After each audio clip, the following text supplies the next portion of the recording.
What's up? Ghost Fictions is here, and we're back again. This is the part 6 of a story where Issei become the true Sliver Dragon God Emperor of Fate. But before we start, please consider subscribe to the channel and give this video a like. Don't forget to check the description for more informations. Now, let's get into part 6. Office's Treasury, 1 hour later. It had been a bit over an hour since Issei's fight Vergil, in which ended him winning due to Vergil admitting defeat. The battle was indeed tough and grueling, which made the brown-haired boy essentially literally cheat death many times, but that was to be expected for someone who had no proper battle experience, nor proper use on how to use their power and abilities. But the battle did have its own reward and value, as it did help Issei have a better idea on how to fight using his new draconic body, as well as improve his swordsmanship. But more importantly, it did help him finally achieve his balance breaker, which to Ddraig's perspective was a world record, since normally it would take many of his hosts, including the likes of Belzerd and Elsha, a little bit over a year before achieving that state. But nevertheless, that battle did take his toll on the brown-haired, which left him currently unconscious for the time being. Currently we see both Office and Zenovia in the weapon section of Office's vault, to which Issei was still unconscious while sitting cross-legged. He hadn't moved an inch since that explosive amount of aura erupted from Issei's body. Poor Zenovia began pacing back and forth while biting her nail, worried if Issei was truly okay and alive, since he hadn't moved or opened his eyes. Zenovia. Worried. Is he truly okay, Office? I mean, it's been over an hour and nothing has happened. Office. Emotionless but still curious. He is fine, he's still breathing, and I can still hear his heartbeat and lungs moving, so it is safe to assume he is alive. Zenovia. Worried. Then why hasn't he woken up yet? Office. Curious. Tell me, why do you care about ice? Zenovia. Worried. Well. Sits down on the floor. It's because I spent my entire life to a god who probably has been dead since long before I was even born. I had to sacrifice the chance of becoming a normal girl for something that I believe would give me a greater purpose in life. My best friend Irina also had to make sacrifices because she also believed in the goals and purpose that the church was sent out to do, which was to spread the joy and love of God to everyone in the world and to vanquish all that was considered evil and heresy. Sadden. All to find out that all I've been nothing more than just a mindless tool, just taking orders without even bothering to question why we must do some of these things that we were forced to do. Looks to Issei. I guess me and Issei have that in common, we were both pawns in a way. Not bothering to really question on why we must do these things before it was too late. Both of our superiors didn't really see us for us, they just wanted mindless loyal soldiers who obeyed any order given to them, and as soon as fulfilled our purpose, then we would be tossed aside like yesterday's trash. The only difference was that if Kokabiel didn't reveal that God died, then I would still be with the church, but still be living in complete ignorance, and while it would be nice, it still wouldn't change the fact that I was lied to my whole life. Office. Emotionless. What about the other one, the one you called Irina? Why didn't you tell her about God's death? I don't know anything about what you call friendship, but I would think you would tell her the truth about what happened. Zenovia. Sadden. I couldn't. Irina's faith is a lot stronger than mine. She was born into the church through her father, while I simply adapted to it since I was orphaned and taken in by my mentor, who has been like a kind but also extremely strict older sister to me. But despite our differences in personality, I truly did see Irina as my best friend and sworn ally. If I had told her about God's death, she would have broke down far worse than I did when I found the truth. The only things that would have kept her from killing herself was her parents, but more importantly Issei. Office. Emotionless. Why Issei? Zenovia. Sadden. Because she is Issei's childhood and she loves him more than anything. Office. Mind. Curious. So Oni-san's reincarnation has two mates. Zenovia. Smiles sadly. You know, when I first met Irina, one of the first things she would constantly talk about was her childhood friend named Issei. At first I didn't pay too much to it, since we had just met and our bond hadn't developed. But after a while, when I really started to become friends, a part of me really did become interested in who Issei was and what kind of person he was.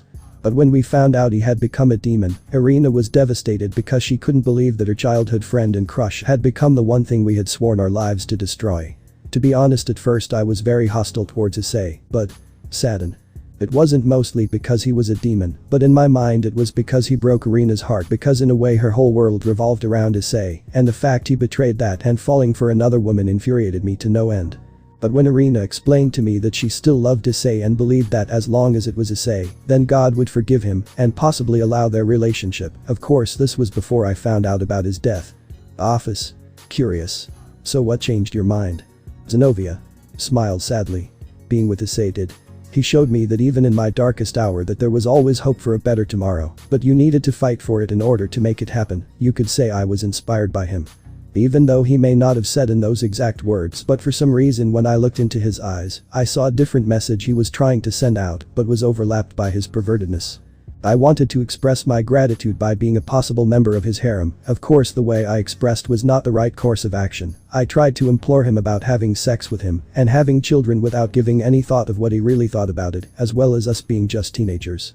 Even though we are supernatural and we tend to move things at a much faster pace than humans, there should have been a proper order to these things. I guess my short time being a demon made me forget about that. But after finding out what happened to him and how he actually got involved in the supernatural, I truly idiotic for forcing that on him. Office. Curious. How did Issei get involved with the supernatural? It was then Zenobia explained to the infinite dragon god that before she arrived how Issei broke down and explained to him about his date with the fallen angel Rainer and the traumatic scar it left on his mind and heart to the point he was afraid to confess his feelings to another woman. Due to his intense negative emotions he almost entered the Juggernaut drive, but at the same was almost turned into an evil dragon, but was thankfully stopped thanks to his quick thinking and never giving up on his goals. The blue-haired girl explained what happened afterwards. She already knew since that's when she arrived, even though black-haired still maintained her emotionless expression on the inside. Office was indeed deeply sad into what happened to her older brother's reincarnation, to the point it took almost all of her strength to not shed tears. But hearing what happened to Issei in a way motivated her to make sure that he would not have the same fate as her older brother's previous reincarnations and whatever she can to protect him. Office, mind. Sadden. I'm sorry that I wasn't there for you Ani-san, but I promise to make sure to fulfill your final request. Eyes narrowed. I will make sure that you won't go away like the others. Never again. Deep within Issei's soul. Deep inside the soul of Issei there lived the Silver Sun, which was the representation of his newly reawakened aura from being the reincarnation of Malzeno. Deep inside said sun was the legendary dragon himself who was watching his current reincarnation's progress. He had witnessed his battle against Vergil, and even though he will admit he was extremely reckless going into a battle of someone of Vergil's caliber, he at least was able to convince the sons of Sparta to aid him in his training. But not only that, it had seemed he had gotten a little bit stronger while fighting the eldest son of the legendary Dark Knight, on top of unlocking his balance breaker. The legendary silver dragon god couldn't help but smile softly, since despite his current reincarnation's foolishness, he was able to overcome such impossible odds and stand up on top, which most people would say a miracle was formed. Malzeno. Smiles softly. HMPH. I guess that's why you were chosen and why he fears you so much. Smiles sadly. The blazing honest soldier who is able to burn away the doubts and despair of those around him in which a miracle is born. Sadden. But is sadly forced with a destiny that he did not wish or desire for. To battle a being that determines the fate of all of creation. Forced to kill the one he loves most in order to save all. That is the fate of Hyoudou, Issei across time and space. Sighs sadly. I truly hate doing this to him, he doesn't deserve it. Serious? No he does not, but what is done is done. He will have no choice, the wheels are already in motion. His fate was sealed the moment he was brought into this world, the one you helped bring him into. Malzeno. Serious. Standing next to the gigantic large dragon were two people, both wearing silver hooded robes that completely covered their faces. Both of them were male, given their physique and voice. Both of these two robed men were also quietly watching the fight between Issei and Vergil, in which they had to admit that the brown-haired boy, though reckless, was progressing nicely. But wondered if it would be enough for when the time came to fight his fated enemy. The silver dragon sighed since he knew that the man was right, but still couldn't help but feel terrible, since just like Issei, he also didn't want to involve them as well in the battle that he should have finished all those eons ago. Malzeno. Sadden. I know, but it still didn't change the fact that I dragged him into this madness that I should have ended all those eons ago, just like you two and all the others. Hyoudou, Issei is always forced to finish the fight that I should have ended, but was too weak to do so. Serious? Be that as it may, you cannot change fate. Even though you see the fates of everyone in existence, you cannot change someone's destiny. Malzeno. Serious. Yes, everyone's destiny but my own. I can see as clear as day what will happen to this boy up to when he must face him, after that it is anyone's guess. But we must have faith in him since he is the child of prophecy that he and I both saw all those eons ago, the one who will end our feud and prevent the end of creation once and for all. Curious. My question is, why are you sending him to Remnant? You could have told him everything when you two spoke like what you did with us. You could have told him who he must fight, the reasoning behind it, what is truly at stake. Grim. Who you truly are, so why didn't you? Malzeno. Sighs sadly. What would be the point? Already the merging of all three of us is already beginning, and soon enough he will know everything. I guess I want to believe that by speaking to him, he might find a different path. One that I couldn't walk on or find. Serious? I hardly doubt that would work since I even went to Remnant and spoke to him, even then I only saw one way this could end. Smiled softly. My goodness, both of you truly are a bunch of downers. Malzeno, confused. Huh. Both Malzeno and one of the hooded men broke out of their conversation when the other hooded man, who was silent until now, spoke with a calm but joyful and carefree tone and had a smile that was seen from his hood. Smiled softly. It's pretty obvious that the reason why you are sending him to Remnant is because you want him to enjoy a little bit more peace and quiet. Smiled sadly. Before he must face what needs to be done in order for everyone to be safe and live happily. Plus it will give him his new power that is still raw time to mature and become more refined. You don't need to see the future in order to see that. You two always worry so much about the future that you never got to truly enjoy the present. But that being said, the mysterious hooded man began to walk away, which confused both Malzeno and the other hooded man on where he was going. Curious. And where are you going? Smiled softly. Isn't it obvious? I'm placing my faith on this kid. Waves. I just know he will be the one to stop all this bickering and pointless fighting. Besides, it gives me some actual peace quiet from you two yapping so much. Serious? So you are going to train him then? Smirks. HMPH. Nah, trust me, that kid has more than enough help to get him through this. Shocked. So that's it. You're just going to merge with him, don't you think you're being a little bit too hasty on this? Confused. What are you talking about? We're all going to be one eventually. Smiles. I'm just giving myself a head start and enjoying some peace and quiet, away from you two's bickering. Besides, like Malzeno said, we need to have faith in this one, and that's what I'm doing, because in a way we are him and he is us at the same time.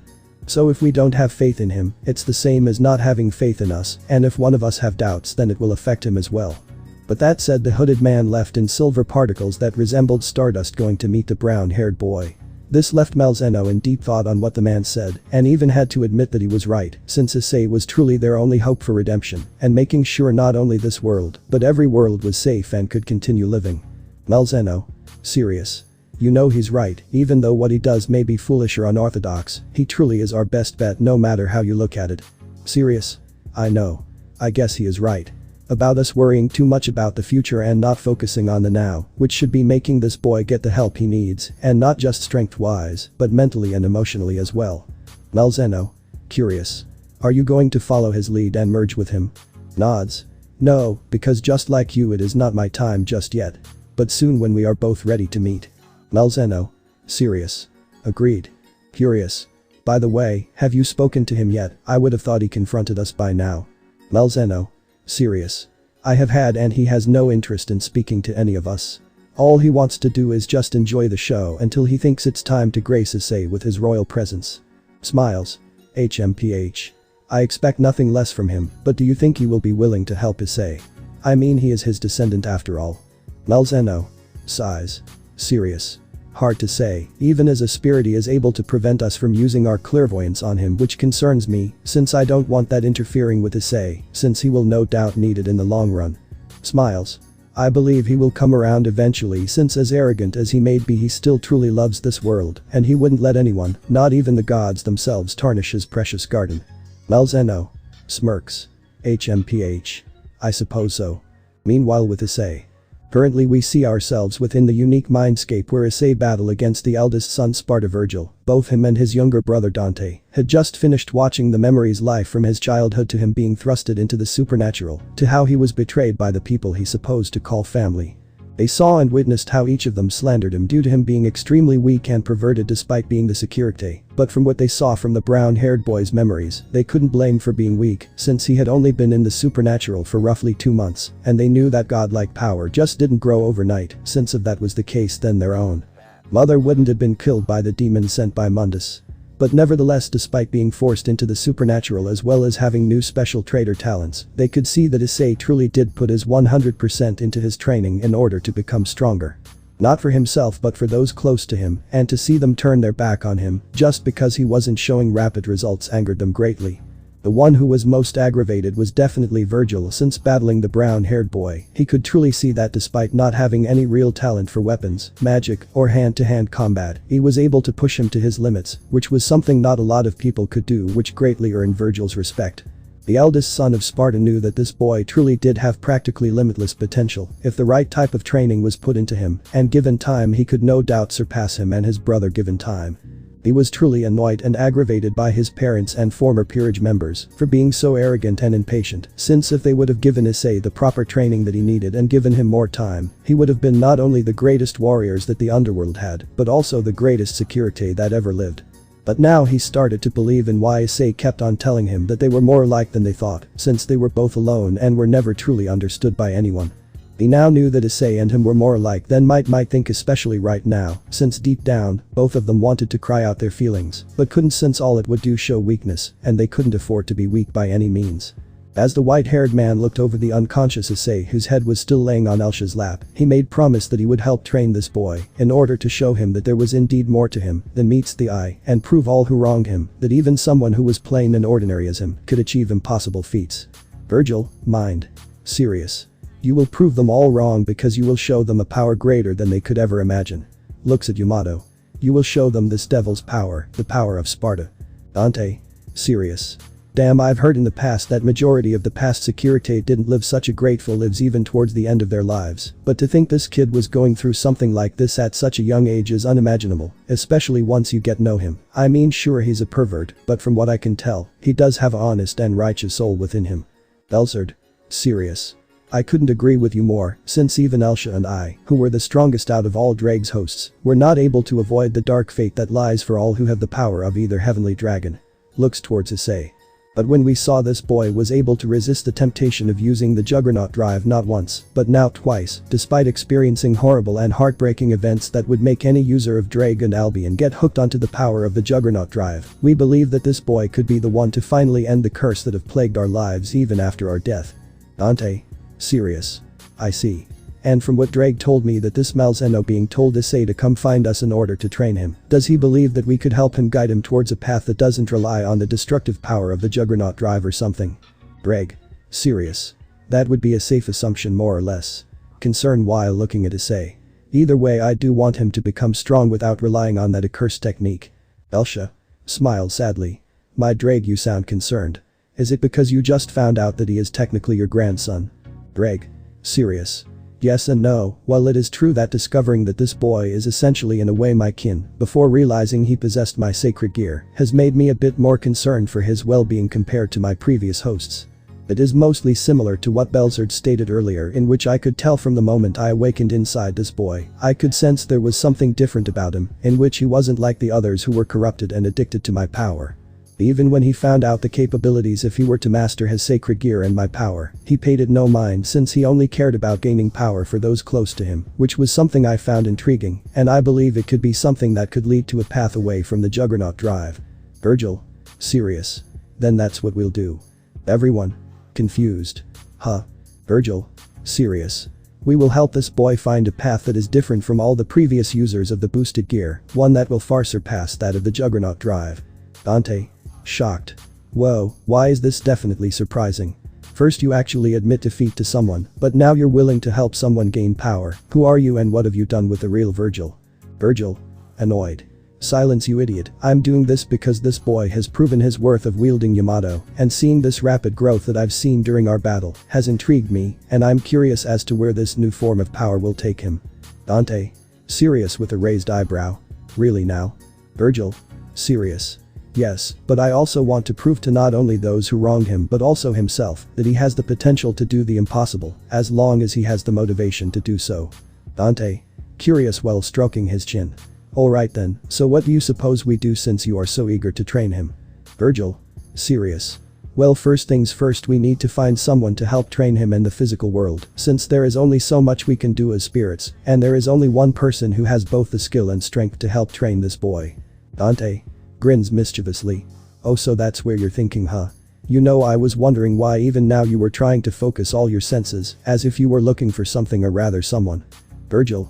Annoyed. What the hell are you talking about? Dante. Smirks.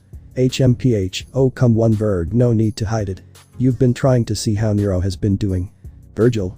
Looks away while having annoyed, embarrassed expression. I have no idea what you are talking about. Dante. Grins while having his arm around Vergil.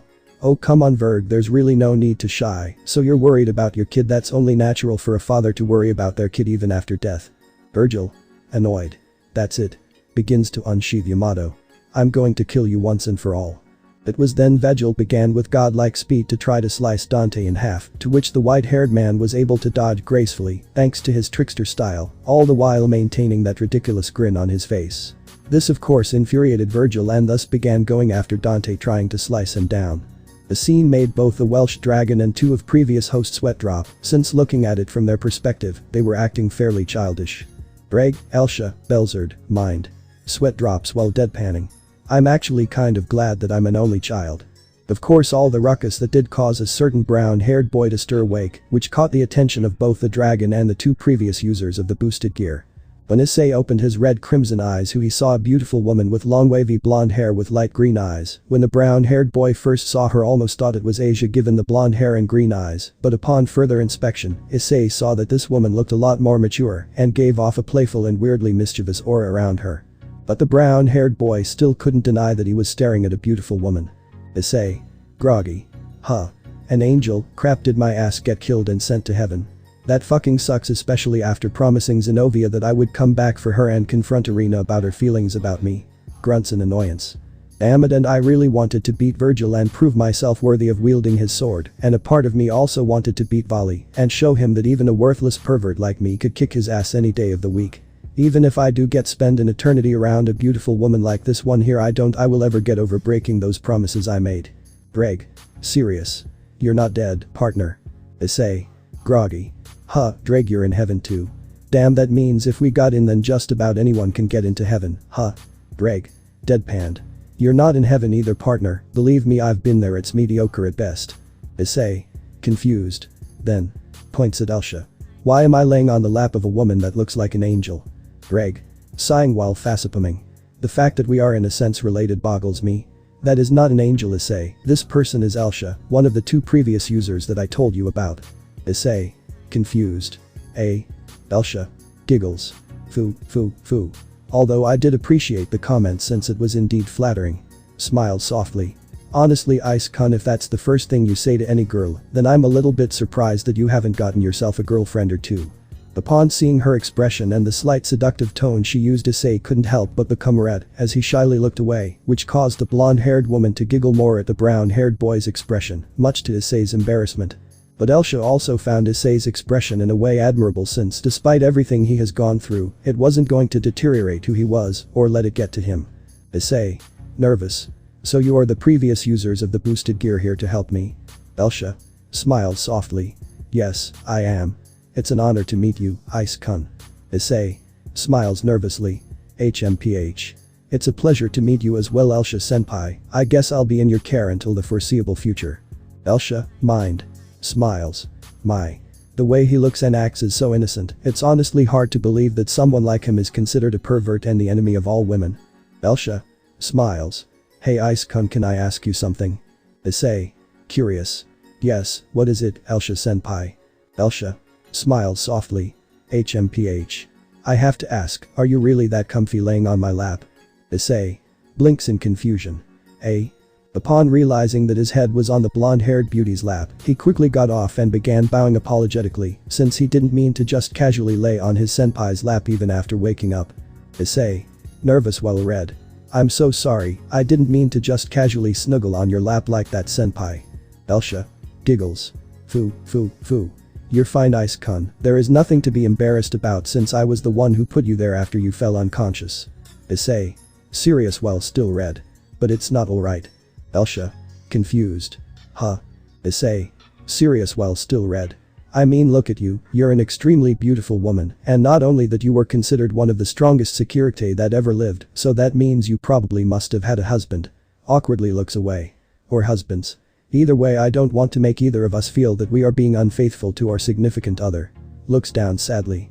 Even though I have two women, one of them being my childhood, who say they love and want to be with me, a part of me still feels afraid that the same thing will happen like that night. Serious with fierce determination.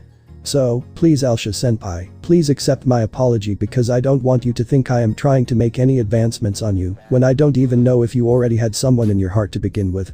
Now this did surprise the blonde-haired beauty greatly, since she didn't expect for the brown-haired boy react in such a way. A part of her thought he would at least partially act on his perverted antics and say that it felt amazing and probably better than when he laid on Ria's lap. But to actually feel ashamed of himself since he believed that she already made a promise to someone to be with for the rest of her life and was trying to take her away from them. But in the end this also made Elsha smile softly, since she could see that despite his perversion, he is actually a kind and sincere boy at heart like his namesake. Ddraig was also proud of his host, grandson, since he knew that a lot of his previous hosts wouldn't hesitate to claim a woman, man as their own, even if said woman, man was already in a relationship by the dragon aura produced by possessing the boosted gear. Belzerd was also proud of his student since Issei was showing more of the reason why he would be the one who will break the curse of the Juggernaut drive, but no doubt become the newest strongest Sekiryuutei past, present, and future. Upon hearing the kind and sincere words that Issei spoke, Elsha quickly got behind the brown-haired boy and put her arms around him, hugging him from behind, causing Issei to be surprised by the sudden action. Issei. Surprised. Huh, Elsha-senpai. Elsha. Smiled softly. I truly thank you Ice-kun for being so considerate, but the truth is, I don't have someone waiting for me on the other side. Issei. Shocked. Huh, what do you mean? I mean you are so beautiful and strong I bet a lot of guys both human and supernatural alike would kill to have you as their wife. Do you mean you've never been married or in a relationship before? Elsha. Nods while smiles sadly. No. Looks up. You see Ice-kun, I'm pretty sure that the current Hakurikm has already told you that those involved with the two heavenly dragons are destined to not live normal lives, and he's right about that. Issei. Confused. Elsha. Smiled sadly. Every past Sekiryuutei and Hakurikm have always led a life that was both lonely and forgiving, even for someone like me and Belzerd. Whether to protect them or saw no use in them anymore, we have cut ties to anyone close to us, since one way or another they would get involved in our battle with the Hakurikm. Sadden. Some like you had to lead a lonely path due to being betrayed by those they called family or friends. You could also say that it is another effect of the curse of the Juggernaut drive, and as for us being in meaningful relationships.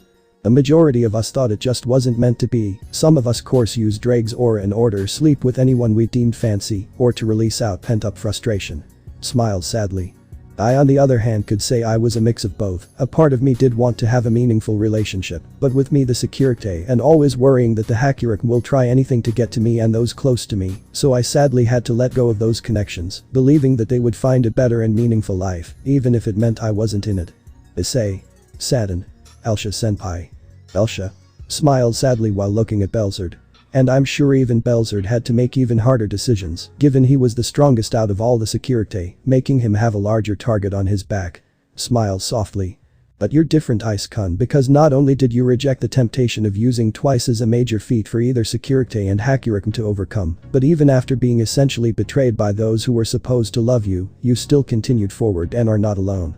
You still have allies and you have someone right now that is ready to follow into the depths of hell itself in order to make sure you are safe. You truly are a different kind of Sekiryuutei, which not only makes the most dangerous but possibly the greatest and strongest Sekiryuutei that will ever lived. Those words touched Issei to the very core since after the incident with Raynor a small part of him truly thought about just cutting off connections and just casually sleep with women whenever the urge suited him, but he knew that wasn't the right to do. Sure he was a pervert, but he wasn't the type of person to just casually sleep around with women and no doubt break their hearts since if that was the case he would have been no better than Riser. Even though the brown-haired boy still wanted a harem and lose his virginity like most boys his age, the one thing he mostly yearned for was a deep and meaningful relationship with a girl who saw past his perverted exterior and love and accepted him for who he is. Speaking of Riser, it did make Issei remember about the blonde-haired man from the House of Phoenix and their first interaction. Issei, mind. Curious. Now that I think about it, Riser was also a massive pervert since his entire peerage were all females and was no doubt sleeping with all of them, with the exception of Ravel of course. But despite that it did seem he did have a sense of honor since he gave us all in the Gremory peerage 10 days to prepare for the raiding game. If he wanted to he could have demanded the raiding game to happen tonight or tomorrow, essentially giving us no time to prepare. Even though it was probably his arrogant nature speaking, he still gave us or at least Rias a chance to prove herself worthy of freedom. Chuckled sadly. Wow. Now that I think about it, before I met Raynor and I was thrusted into the supernatural, that was the type of guy I wanted to become when I became the harem king, always sleeping with different women and fondling Oppai without a care in the world, not even thinking about what they might feel about it. I guess I should have known from right then and there I had no chance to be with Rias from the very beginning, because she probably thought in the back of her mind that I was going to be another riser waiting to happen. Looks up into the endless void with a sad smile. Well. Too late to think about what if, since that boat has no doubt sailed, though I still want to know completely how Kiba and Gasper feel about all this, or even if they knew what Rias and the other girls along with his so-called parents were going to do to him. This thought did make the brown-haired boy think back about his confrontation with the females of the Gremory peerage and his former parents, and what he said about each of them. Even though he didn't regret what he said about them since it was the truth, he remembered their reactions with his Rias and Kaneko, showing no conviction or effect of what he said about them. Then there was Asia, who was of course cowering in fear, which was expected since ever since meeting her, she was always a bit of scaredy cat, which was one of the main why he wanted to protect her and act as an older brother figure to her. He remembered he found it cute whenever she tried to act confident whenever she was around Rias. Almost as if she was trying to mimic her, but I guess just like Rias, she only saw the pervert and not the broken boy behind it. Then there was his parents, the Hyoudous. The very thought about how he was a huge mistake and that he would never amount to anything filled him with so much anger and heartbreak. The fact that his own mother knew about the supernatural and decided to seal away his power just because she was both jealous and afraid that she gave birth to a monster just added more fuel to the raging inferno that was deep inside heart and soul. No doubt that will be the hardest thing for the brown-haired boy to get over since, as the saying goes, blood is thicker than water. But then he remembers Akeno's reaction upon him calling her out for being a half-fallen angel, and how he got screwed over by not only one but two fallen angels. The fear in her eyes as she turned away, no doubt from seeing his furious expression, did make Issei curious for some reason. Even though he shouldn't care about how she feels, he couldn't but be curious about why she made that expression, given everyone else was neutral or non-caring, but she was the one besides Asia that had a reaction. The brown-haired boy closed his eyes as he went into deep thought about what he was going to do when he no doubt meets up with everyone again, which did get the attention of Elsha, Belzerd, and Ddraig on what he was thinking about. Issei, mind. Thinking. That expression that Akeno made when I called her out for being part fallen angel. She turned away from me in fear, unlike everyone else who still had courage or decency to look me in the eye. Hell, even Asia still looked at me despite shaking in fear. The way she was holding her arms.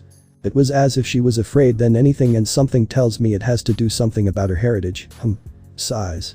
I can't stop thinking about it. My best to get actual answers is to probably ask Azazel, since if there's anyone who most likely knows about Akeno's situation besides the Gremory family, it's him. But that thought in his mind, the brown-haired boy got up, which made both the Welsh dragon and the two past possessors of the boosted gear think he was about to do or say, to which they were surprised when he opened his eyes. He gave a soft smile and spoke with both determination and conviction in his voice. Issei smiled softly. Well, in that case I promise that I won't let you down, Elsha-senpai. Looks towards Belzerd. I promise both of you that I will change the fate of being the Sekiryuutei, and that I will learn not only from your mistakes, but all of my previous senpais, so that I can forge a new path, one that is free the curse that has plagued all of our hearts and souls. I will free all of them from their despair and show them a path towards a better tomorrow that will shine like no other. Grins happily. But most of all, I will do my absolute best to be a cowhide that both of you will be proud of. Both Belzerd and Ddraig couldn't help but smile at the brown-haired boy, since he truly was acting more and more like a true dragon by not letting what happened to him beat him down. Even though they knew that there were some issues he still needed to sort, he wasn't going to let it bother him. Then there was Elsha, who was infatuated by the brown-haired boy's words, since she looked into his eyes with immense fiery passion and determination, as well the will to never give up or break his promise. The blonde-haired woman couldn't help but smile softly at Issei. She could see that there was indeed a unique charm that he possessed that many good-looking men possess. It honestly made her wonder why Rias and some of the girls, along with his biological parents, toss him aside like nothing. She saw that once someone was able to break through perverted exterior of Issei, one could see honest and sincere boy who has a blazing righteous soul within him, ready to take on any challenge that life throws at him like a soldier. Elsha smiled softly. I see. We'll be curious and happy to see what kind of Sekiryuutei you will be, and as your senpai I will be interested to see you grow. Smile seductively. In many ways. Issei blushes nervously while looking away. Elsha-senpai, that is not funny. Elsha giggles. Foo. Sorry Ice-kun, I just can't help it, your reaction is just too perfect to not do that to you. Honestly, I don't how you are a pervert when you act so innocent, from a little teaser flirting here and there. Issei becomes completely red. Elsha smiles. Foo. Well Ice-kun, you still haven't answered my question. Did it feel great laying on my lap? Issei face completely red with his hair covering his eyes. It It was pleasant. Like I could sleep peacefully for all of eternity. Elsha. Smiles happily. Well, in that case, whenever you are with me, you could consider my lap as your own personal pillow. Issei. Shocked while being completely red with steam coming out his ears. Wah. What? My personal lap pillow. Ddraig. Laughs wholeheartedly. Smooth words Romeo. Belzard. Chuckles. Honestly, and you think you could never get yourself a girlfriend? You may not be as handsome as me or that blonde knight friend of yours, but you definitely have something that will make a lot of women flock to you, which would make even guys like me jealous. Issei. Confused. Huh. What do you mean, Belzard senpai? Belzard. Chuckles. Ki. Maybe you'll find out eventually. Issei. Sweat drops. I still don't get what you are trying to say, Belzard senpai. Cling. Issei. Curious. Huh. When Issei turned around, he could see Vergil swinging Yamato with an annoyed expression on his face while chasing after Dante, who had his sword out and was caustically all dodging Vergil's with a savage grin on his face. At first Issei was annoyed since he couldn't believe that they were still going on with their meaningless fight, but when he looked closer he saw something completely different. To him, what others saw, the two of them trying to kill each other, but to Issei it was as if they were having just a very intense game of tag, which caused the brown-haired boy to smile fondly at how close their brotherly bond was, which confused the other three in the space. Ddraig. Curious. What are you smiling at, partner? Issei. Smiles fondly while pointing at Dante and Vergil. At them, they look like they are having so much fun. Belzard. Sweat drops. I don't think they are having fun, kid. Issei. Smiles fondly. That's not how I see it. Even though Vergil has such an annoyed expression on his face, I can sense that deep down he is truly happy that he can see, talk, and interact with his younger brother again. Smiles sadly with his hair covering his eyes. If I'm being truly honest. Sheds a single tear. I really envy them. Ddraig. Elsha. Belzard. Shocked. Huh. Elsha. Concern. Ice-kun. Issei. Smiles sadly. You know, after Irina left with her family, I was truly alone. So very alone, no kid would ever want to play with me. Chuckles sadly.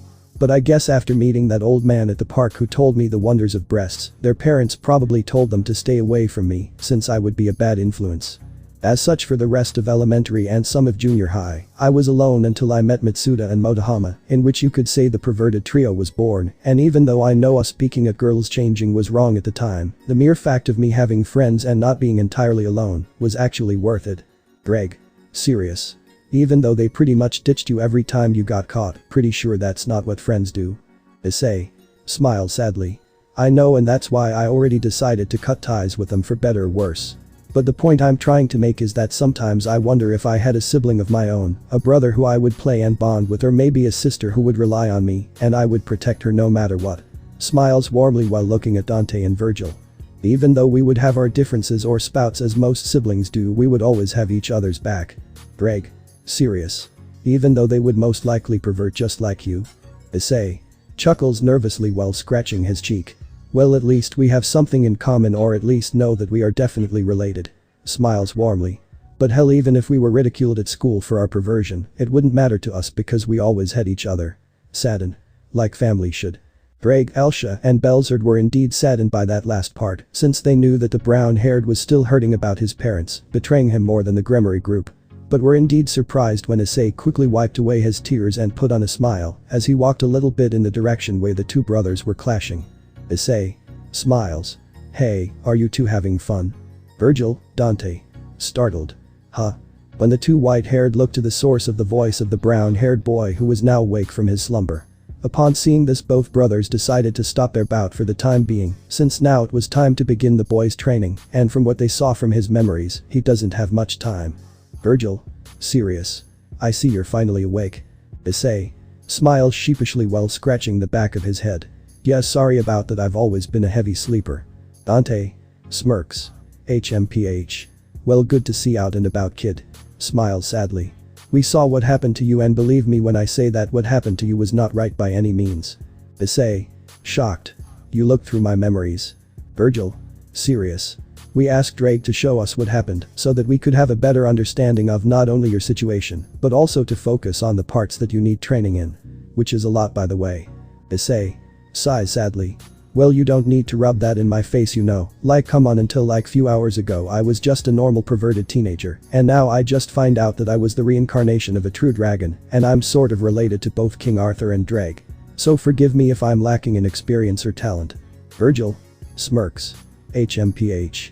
Don't worry, since we'll be fixing that, because once we are done training, you will be someone who will not be trifled with easily and start a path that leads you to becoming the true Crimson Silver Dragon of Hope and Truth.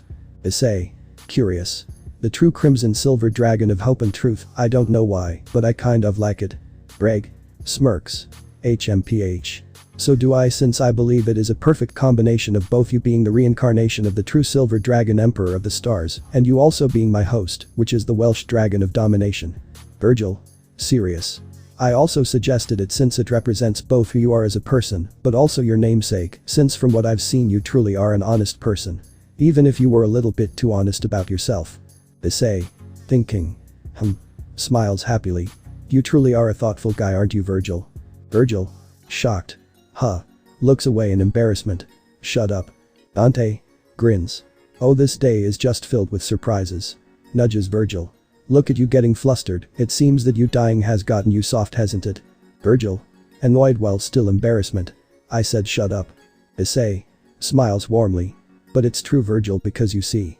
Red is my favorite color since the representation and meaning behind the color revolves around passion and desire, and if someone is passionate about something, then it is only right that you are honest about it, no matter how people may judge you for it. When I awakened Ddraig and found out I was the Sekiryuutei, a part of me was extremely happy since I felt that I had a sacred gear that helped represent something about me that wasn't my perversion, but my desire to be the best version of myself.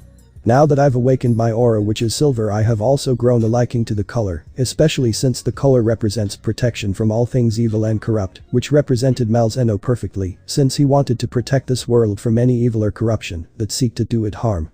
Now I don't know if I'll be able to truly do what Malzeno did, but for the time being, I want to be able to protect those around me from anything that seek to do them harm, starting with Zenobia, Irina, and all of my previous senpais. I will help purify the darkness that is in their hearts. Everyone in this empty space were indeed in awe of Issei's words, since they came straight from his heart and soul, and that he meant every word with no hesitation and filled with determination.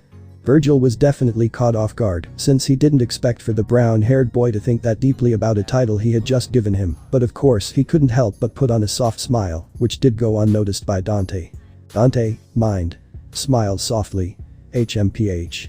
I guess this kid was able to give you that knock in the head that I was never able to do after so many years. I'll just hope that maybe Nero can't see it. Vergil smirks. HMPH.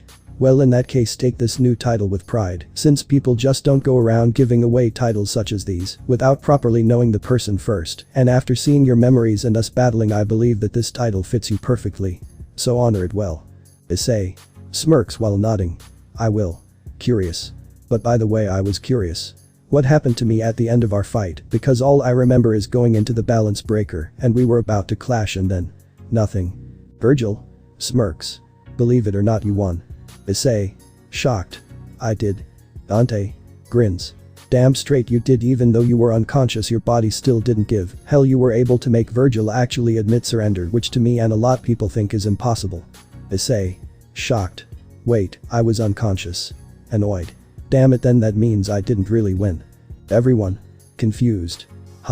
Elsha confused. What are you talking about, Ice-kun? You just heard that you won. Issei slightly annoyed. Yeah, but not in the way I would want it to be. I was unconscious, sure, physically or spiritually. In this case I won, but my mind was not there, meaning that I didn't really win that fight. Similar to a confession, I have to be their mind, body, and soul in order to count it as a victory. Vergil mind smirks. HMPH. This boy truly has the heart of a warrior that values honor above anything else. Vergil smirks. HMPH. Well, in that case, do you want a rematch? Issei serious. Yes, I do. Dante serious. Are you serious, Vergil? The kid almost died when he fought you. Vergil smirks. Now who said we were going to have the rematch now? Dante, Issei confused. Issei serious. What do you mean we can't have our rematch now? Gets into a fighting stance. I'm ready to settle this here and now. But before Issei could even react, he could feel a blade pressing up against his neck, and when he looked down, he saw that it was Yamato. Issei shocked. Vergil Serious. Defeating you like this has no meaning, heal your wounds and get strong Issei. Issei. Shocked. Huh. Vergil. Serious. Once your training is complete we'll settle the matter. When Issei looked into Vergil's eyes he saw that they were indeed different from when they first met, there was power in his eyes, and didn't have much of the dark and lonely feeling he had before. The brown-haired boy couldn't help but mentally smile softly, since in a way they both have gotten a little bit stronger from their battle. Issei. Smirks. HMPH. I can agree to that. Points at Vergil. But be careful since I might surpass you before you even blink. Vergil. Smirks while sheathing Yamato. HMPH. Smirks arrogantly. Don't get cocky brat, you still have a long way to go before even coming close to my level of strength in my prime. Issei. Smirks. Then I better make sure that I put 1000% into my training in order to close that gap. Vergil. Smirks. I like to see you try. Everyone in the room could fire in both males' eyes, but while everyone saw it as a promise between two warriors, Dante saw it slightly differently in which to him, he saw it more as a son, promising his father to surpass him. This of course made the white-haired mentally laugh since to him, it looked as if he got himself a new son. Dante, mind. Laughs wholeheartedly. Man looks like Nero is about to have a little brother, hope he doesn't get jealous. Issei. Curious. So what now? Vergil. Serious. Well while you were unconscious I decided on a place and someone who will aid you in your training. Issei. Confused. But aren't you guys going to be training me? Dante. Serious. Remember Issei, all of us are just spirits that are trapped inside either these swords or the boosted gear, so there is honestly very little we can do in terms of progressing your training, so we need someone in the physical world to help aid you by putting our lessons in actual combat. Vergil. Serious. And given that you are on a timetable we don't have much time. Smile softly. Oh I don't think we need to worry about time. Everyone. Confused. Huh. Ddraig. Shocked. Wait a minute, that voice, I know it. Eyes narrowed. Don't tell me. Smiles. My, it truly has been a while, hasn't Ddraig-kun? What appeared was a man who looked to be in his early to mid-20s, wearing a robe woven with the finest fabrics, though he still looks modest, he had long white hair with purple eyes. He was currently wielding a staff. Ddraig was radiating hostility towards the mysterious man, Issei on the other hand felt curious since he felt he might have met this man before from somewhere, but doesn't remember where. Ddraig. Growls in annoyance. What the hell are you doing here Merlin? Merlin. Laughs while waving to Ddraig. My Ddraig-kun, you can't still be annoyed by me after all these years. Ddraig. Annoyed. I can and I will. Issei. Shocked while pointing to Merlin. Wait, you're Merlin like the mage who advised my Opa-chan all those years ago. Merlin. Smiles happily. My Ice-kun, I'm surprised that you don't remember me since we have met many times before. Issei. Confused. We have. Merlin. Smiles. Yes, both in your dreams and in person though I did have to change my appearance in order to not draw attention to myself. I mean I was able to tell you and a few others about the wonder of breasts and all. Issei. Blinks in confusion. Shocked while pointing at Merlin. You were that old man from the park. Merlin. Smiles. Foo. That is correct, it was I, Merlin the Mage of Flowers who. POW. It was then Merlin was sent back a few feet by Issei who had an enraged expression on his face, but before the wizard could even react or ask the brown-haired boy on why he did that he was grabbed by the collar in which Issei began to repeatedly beating on him. Issei. Enraged. You're the reason why I became the way that I am. The reason why my own parents decided to get rid of me. If you hadn't come into my life then I would have been a normal kid. As Issei continued beating on the face of the legendary mage, everyone could see the raging flames inside his eyes, to which some of them were terrified of him. Vergil was going to step in order to stop Issei, and not let his anger and negative emotions take over, until he was stopped by a man wearing a silver hooded robe. Vergil. Shocked. What the? Eyes narrowed. Who are you? Serious? Just let him get out his frustration. Sighs. Honestly this junior is no doubt a handful. Vergil. Eyes narrowed. Who are you? Ddraig. Mind. Curious. Wait a minute, this aura. Eyes widen in shock. Could it be that you're? Issei. Enraged. Ah. When Vergil and Ddraig looked at Issei they saw his fist bruised and bloody, and with Merlin's face being beaten to a bloody pulp essentially. Everyone wanted to step in and stop the brown-haired boy, but they could tell that the silver-robed man would no doubt stop them if they tried to interfere. Issei. Pants while being frustrated. Just. Why? Why did you come to me? Is it because I was King Arthur's grandson or was it because I was the Sekiryuutei? Cover his eyes with his hair. Do you have any idea what you did on that day ruined me? I've heard from both stories and pop culture that you were a mage that could predict the future, hence you knew about my Oba-chan being the savior and destined king of Britain. Did you know by doing what you did to me would cause my parents to betray and disown me? Merlin coughs out blood. Blurg. Issei. Annoyed. Answer me. Merlin. Issei. Annoyed. Grrrr. Cocks his fist back. Ah. It was then Issei began to drive his fist into Merlin's face, but just when his fist made contact the body of the infamous mage turned into a sea of flowers that encompassed the entire mindscape, but since he couldn't stop his fist from going forward, it indeed caused a large explosion which caused flower petals to fall from the sky around him. This of course confused the brown-haired boy as he looked to see what the hell just happened, that is until he heard the voice of Merlin off in the distance. Merlin smiles. So are you done releasing your anger? Everyone. Surprised. Huh. Smirks. HMPH. In the distance they could see Merlin casually smiling with no injuries on his face or body. This confused Issei on how he was able to get over there and heal so quickly. Issei. Confused. How? How are you there and healed? Merlin. Chuckles. Foo.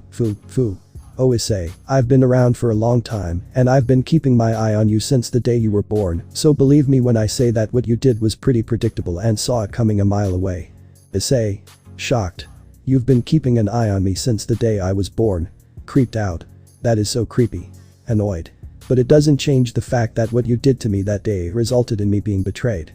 Merlin. Serious. Believe me, even if I didn't meet you at the park that day you would have ended up being a huge pervert. I mean it's in your DNA. Issei. Confused.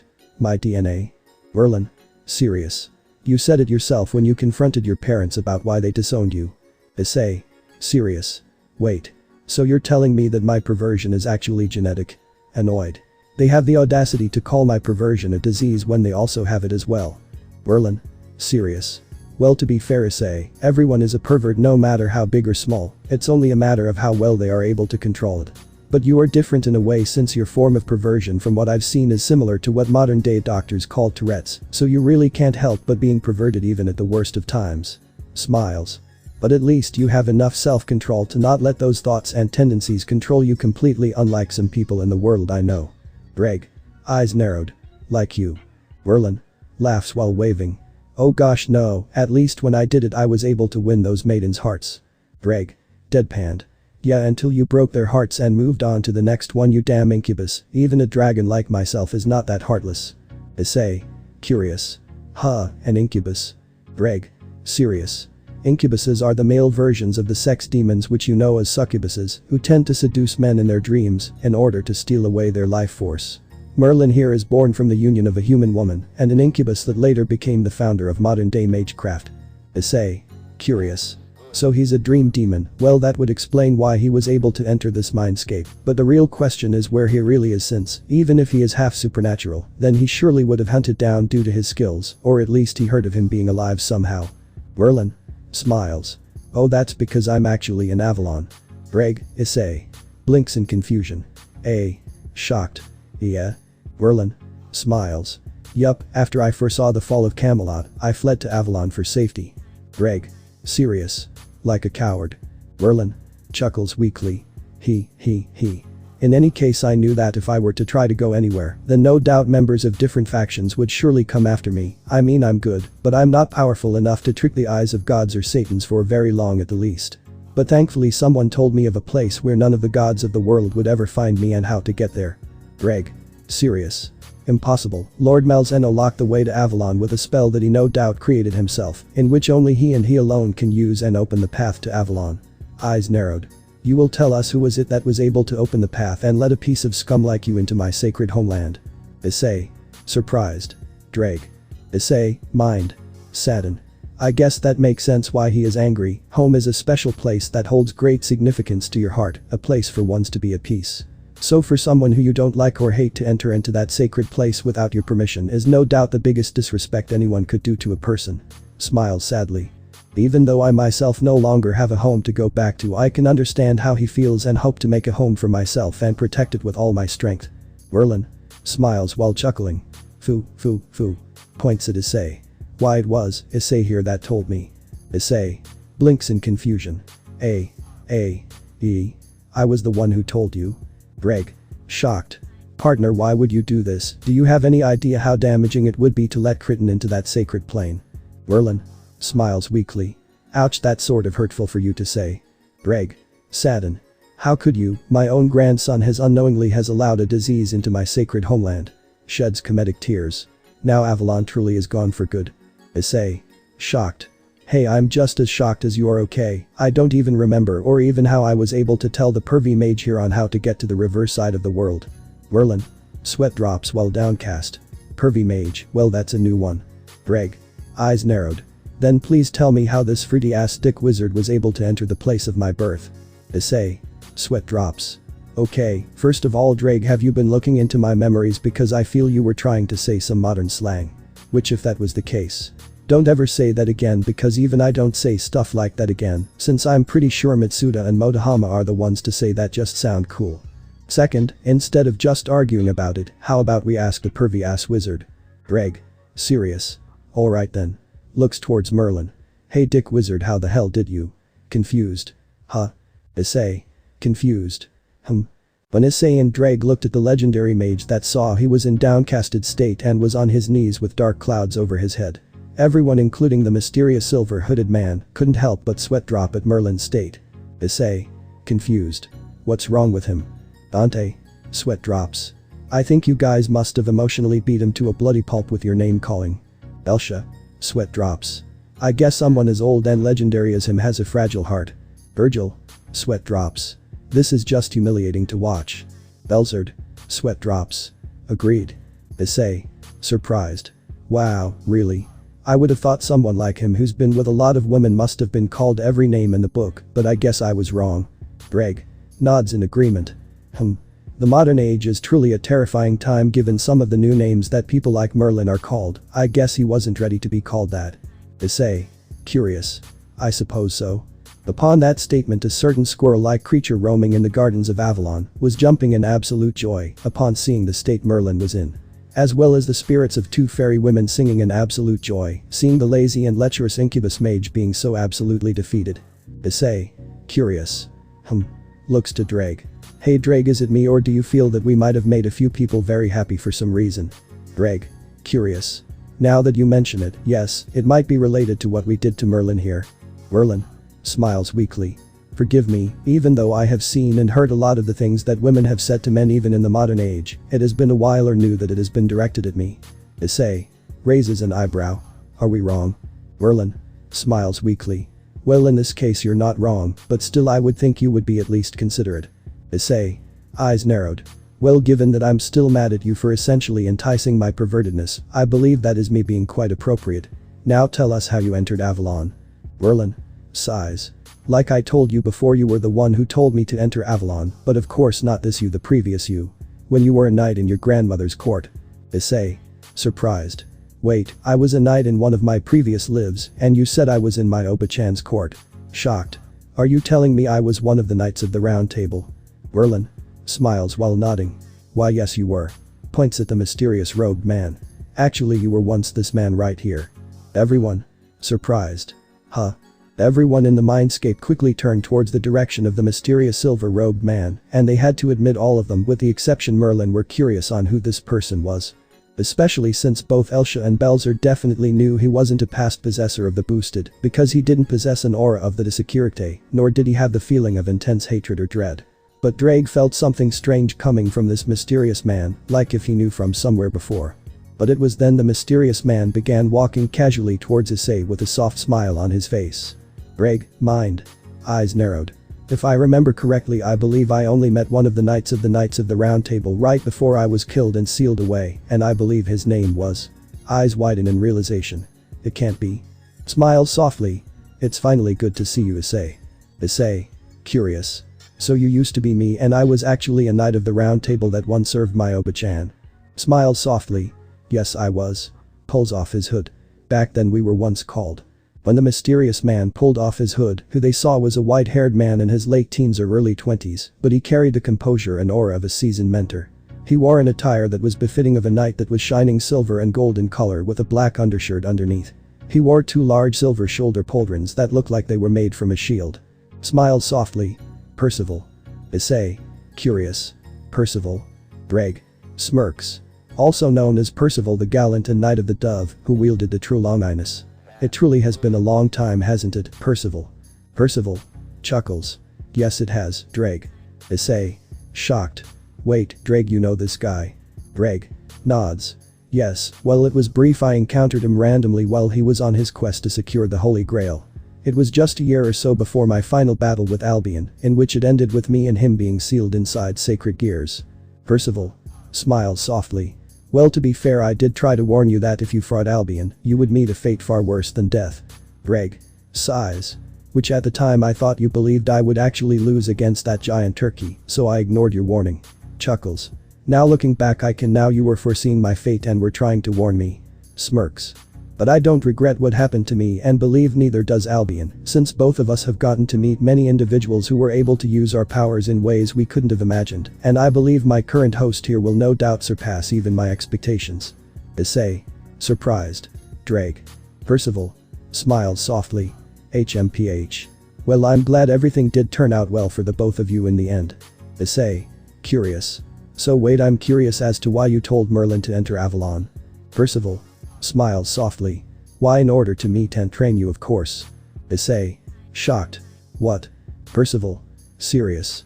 Issei, you are only help in order to stop this coming threat. Before Malzeno died, he saw a vision of a boy born from the flames of domination and creation, whose heart was both honest and righteous to the very core. Blessed by the power of domination and was able to bring about miracles that would make the impossible possible. That boy was you, Issei, and the fact that he turned you into a true dragon is proof that you truly are one that will finish what Malzeno failed to finish. Issei. Shocked. Wait, Malzeno didn't turn you into a true dragon either, or any of his previous reincarnations. Percival. Nods.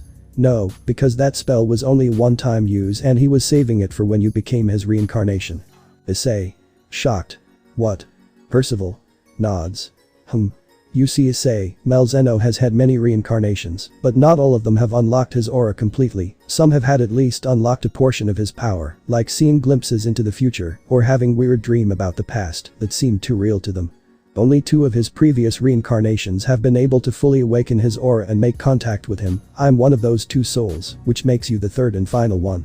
Issei. Breaths. Smiles weakly. Damn, you know, this is starting to be a bit intense. This is a lot of pressure to put on an average 17 perverted high school student, you know. Dante. Smirks. Don't worry, you get used to it, kid. Hell, I once saved the world from an enormous demon outbreak which was caused by Vergil when I was around your age. Vergil. Annoyed. TSK. Issei. Smiles weakly. Thank you for trying to cheer me up, Dante, but unlike me, you already knew that you were destined to be a baddest dark knight from the moment you were born. Well, me, I was just an average ordinary teenager who was extremely perverted. Percival. Smiles softly while putting his hand on Issei's shoulder. But you're also not ordinary, aren't you, Issei? Issei. Smiles. HMPH. Yeah, I guess you're right. Confused. Huh. It was then everyone saw Percival's body begin to glow a silver light which confused all of them, in which they had no idea what was going on. Issei. Confused. What's happening to you? Percival. Smiles softly. It's okay, I'm just merging with you. Issei. Surprised. Merge with me? Percival. Smiles. Yes, but don't worry, it won't be like for when it is time for you and Malzeno to merge. You'll still be you, but you'll have my memories and some of my skills with a spear. Merlin. Mind. Smiles. Then it's a good thing that I brought back that spear before Morgan could get her hands on it. Issei. A bit saddened. Aw man, and here I thought we could talk while you train me. You could tell me about your time as a knight and wonder what my Oba-chan was like as a king. Percival. Smiles softly. Well, to be fair, there wouldn't be any point to that since you'll just be essentially talking to yourself, but you'll already get to see firsthand what my life was like, as well as seeing your grandmother when we served her. Looks up. But I will admit I am jealous of you, Issei, since not only do I sense an old rival of mine already been reincarnated and feel you'll be meeting him soon, but I'm also extremely that you are already good friends with a reincarnation of the man I would say no doubt is my best friend. Issei. Shocked. Wait, I am? Percival. Nods. Yes. Smiles fondly. Sir Gawain, the Knight of the Sun who was said to be able to go toe-to-toe with Sir Lancelot during the day. Issei. Curious. So I'm friends with the reincarnation of one of the Knights of the Round Table. Sweat drops. No way it could be Mitsuda or Motohama, since even before becoming a demon, those 2 had no shred of qualities of what a knight should be. Percival. Smiles softly. I'm sure that you'll find out once the merging is done. But that said, Percival had finally transformed into silver powder which looked like stardust and entered Issei. When the brown-haired boy closed his eyes, he was able to see the memories of his previous life as the legendary Knight of the Dove. Percival from his childhood living alone with his widow mother and how he met his grandmother King Arthur, to which he went on many adventures all the while learning on how to use the true Longinus to becoming one the Knights of the Round Table. He remembers the interactions he had with many of his fellow knights, with the main three being Sir Gawain, Sir Galahad, and Sir Lancelot. Of course there are some gaps in those memories, with one of them being the most important being on how he died, but Issei partially accepted the fact that he was going to have more questions than answers when all is said and done, but will no doubt get them when the time is right. But at the end of reliving the memories of his previous life, he couldn't help but sweat drop, since he now knows why Percival said that he was already friends with Sir Gawain's reincarnation. Issei, mind. Sweat drops. So it was him this entire time, huh? Well, I guess that would explain why so many girls are after him without him even trying, damn Casanova. When the brown-haired boy opened his eyes, he could see Merlin beginning to kneel in front of him, which caught everyone including him off guard, because they had no idea what the legendary incubus mage was going to do. Issei. Surprised. Merlin. Serious while kneels respectively. Issei, I know that what I've done to you is unforgivable, since you are right that if I haven't instigated your perversion, but instead try to properly train and teach like your grandmother. Nods. No, even better, since I also technically failed her as well when she needed me most, you'd have met with better fate than the one you have right now. Issei. Slightly saddened. Merlin. Serious.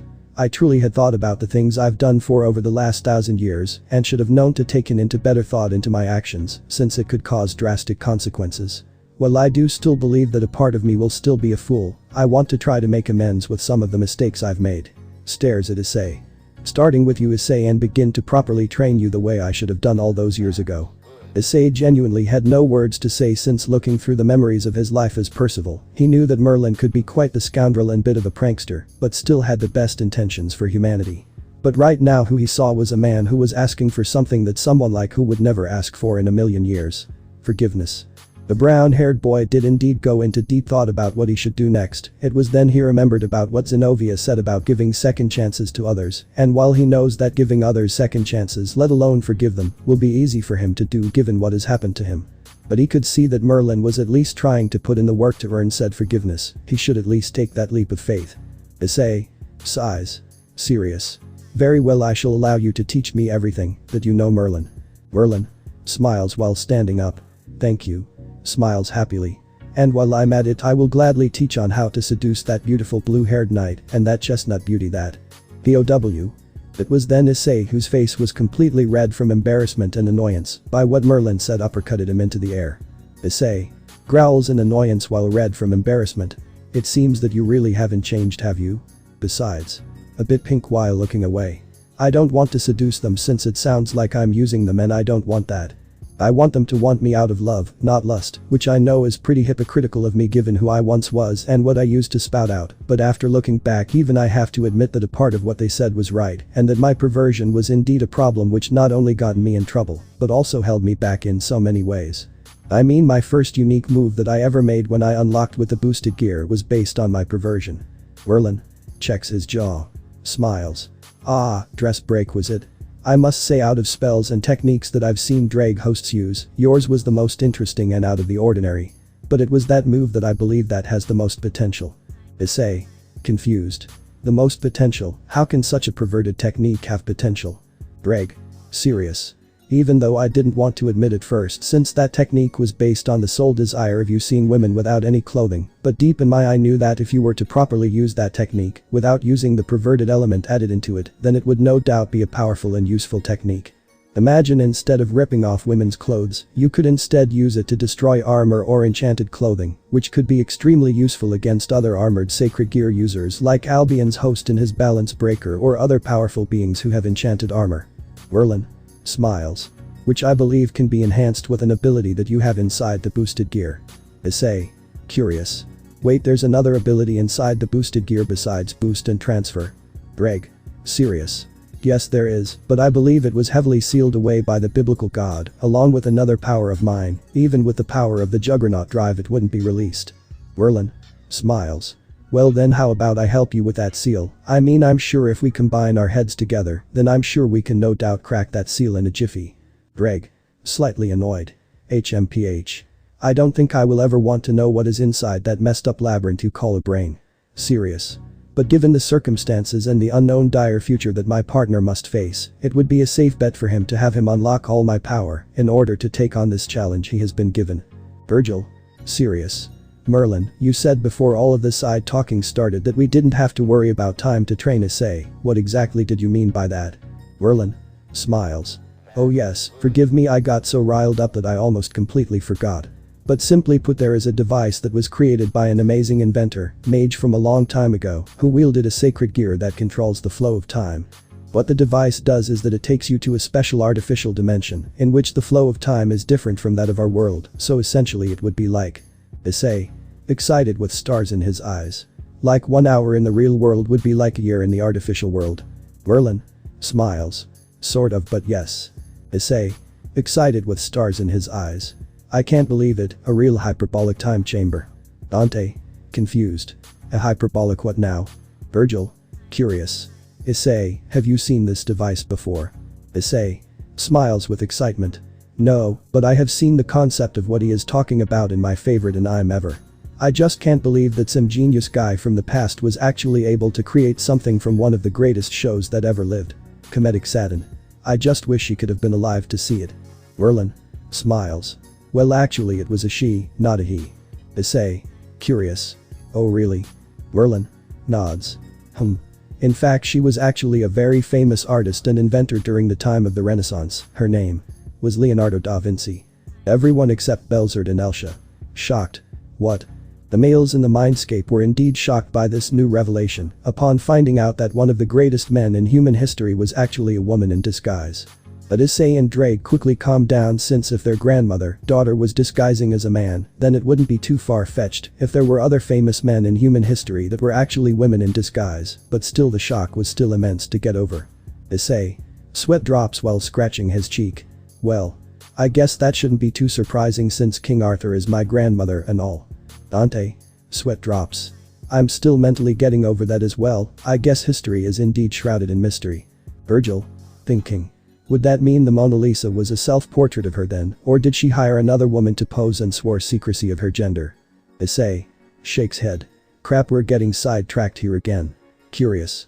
In any case, do you know where this supposed device is, Merlin? Merlin. Smiles. I do, in fact you're currently where it is being held at. Issei. Surprised. So office has it. Thinking. Though will she willingly give it to me? I mean the only reason why she is letting me have Dante and Vergil's swords is because she owed Malzeno a favor. Even though they were probably good friends back then and I'm his current reincarnation, I don't want to overstep my boundaries with her. Ddraig. Curious. I would at least ask in the very least, since if she was willing to let you keep 2 powerful demonic swords, then it wouldn't be too much to ask to let you at least borrow one other item in her vault. If anything, just promises to return it to her, the worst she could do is say no, right? Issei. Serious. I suppose. I just don't want to act like I'm using her or anything like that. Vergil. Serious. Well in any case, either way we don't have a lot of time to spare. Looks at Yamato. I thought about waiting until we met up with Nero, but time is of the essence, and I guess the sooner this power stabilizes in your body the better. Dante. Surprised. Vergil, are you suggesting? Vergil. Nods. Yes, since a part of me now believes why this Malzeno being said that Issei needed our power. Issei. Curious. What are you guys talking about? Vergil. Serious. It's simple. We're going to turn you into a demon, a true demon. Issei. Shocked. What? Vergil. Serious. With our swords, mainly Dante's sword, the demonic power within them will flow into your body, thus turning you into a demon. Dante. Serious. Believe me, we've seen it happen before, but the problem was that before the power was uncontrollable and the person who was flooded with our father's power couldn't handle it. But if I'm thinking what Vergil is thinking, then we believe there is a way for you to harness our demonic power without it going berserk and making you go on a rampage. Issei. Confused. So what makes you guys think I can handle it? Vergil. Serious while putting his hand on Issei's shoulder. Because we have faith in you, Issei. Issei. Shocked. Huh? This surprised a brown-haired boy, since when he looked into this man's eyes, who were still stoic and fierce, he could also see a sense of kindness and belief in him. This also made Issei want to cry since this felt like this was something a father should be saying to his son, something he wished his own father would have told him. But he held back his tears because he didn't want to break down in front of the man who he fought and began to respect and think of him as a weakling who cries from just a few simple words. Issei. Breaths. Serious. What do I have to do in order to make this work? Vergil. Smirks. HMPH. Here's what you need to do. Back in office's Tresori. Issei. Groans while trying to open his eyes. Damn, my body feels stiff. Looks around. Where am I again? As Issei looked around, he finally remembered that he was inside the armory room of the treasury of the legendary dragon god of infinity, office. As the brown-haired boy began to struggle on getting up on his feet due to him sitting still for what he hoped was an hour, he could feel an immense amount of pain all around his body, especially his chest. When Issei opened up his shirt to see the cause of the pain he was feeling, he saw a large scar on his chest in the form of an X. Issei. Mind. Surprise. This scar, if I remember correctly, this is where. Smiles fondly. HMPH. I hope you'll be ready, Vergil, because I will get you back for this. Zenobia. Surprise. Issei. Issei. Startled. Huh? When Issei turned around, he saw Zenobia looking at him in both shock and concern, which he figured out the latter was because of the scar on his chest. Even office, despite trying to hide, it also had an expression of slight shock and concern. Upon seeing their reaction, all Issei could do to help ease their tension was to put on a weak smile while scratching the back of his head. Issei. Smiles. So. What did I miss? Zenobia. Begins to shed tears. Issei. Angry. You. Baka. Issei. A bit nervous. Huh? It was then Zenobia began walking towards Issei with great tears still flowing down her face, with no sign of stopping, all while still having an angry expression on her face. When the blue-haired woman was right in front of Issei, she began to pound on Issei's chest, which did cause the brown-haired boy to wince in pain. But what truly shocked Issei was how Zenobia was acting. She no longer acted like the stoic and clueless sword-swinging girl that he knew until now. Right now, who he was looking at was a girl who was both scared and frustrated at the person who almost broke their promise. Zenobia. Angry while pounding Issei's chest. Baka. Do you have any idea how worried I was for you? How scared I was when all that blood coming out of your body? Issei. Mind. Confused. Blood. When Issei turned around to see the splatter of dry blood of where he was sitting, in which he deduced that either some or majority of the damage that he took while fighting Vergil truly did affect his real body. He did become saddened since he could now only imagine the fear and worry that he must have put both Zenobia and possibly Office through with putting his literal life on the line to try to defeat Vergil and obtain Yamato. Issei. Mind. Sadden. Zenobia. Zenobia. Continues to shed tears. I almost thought you died, and I began to think, where would that leave me? Pounds chest. How was I supposed to continue living knowing that the one man who I could ever possibly be with died trying to set me free, who showed me that despite living in a world where God is dead does not mean the world is ending, and that there is hope for a new day. Trembling in tears. How am I supposed to tell Irina that the boy who she had a crush on for 12 years died trying to help me? Issei. Saddened while hugging Zenobia. Zenobia. Zenobia. Surprised. Huh? Issei. Saddened. I am so sorry for scaring you like that, and I'm sorry to say that I don't think I can truly promise to not make you go through that again, given what I am and the fate in future battles that await me.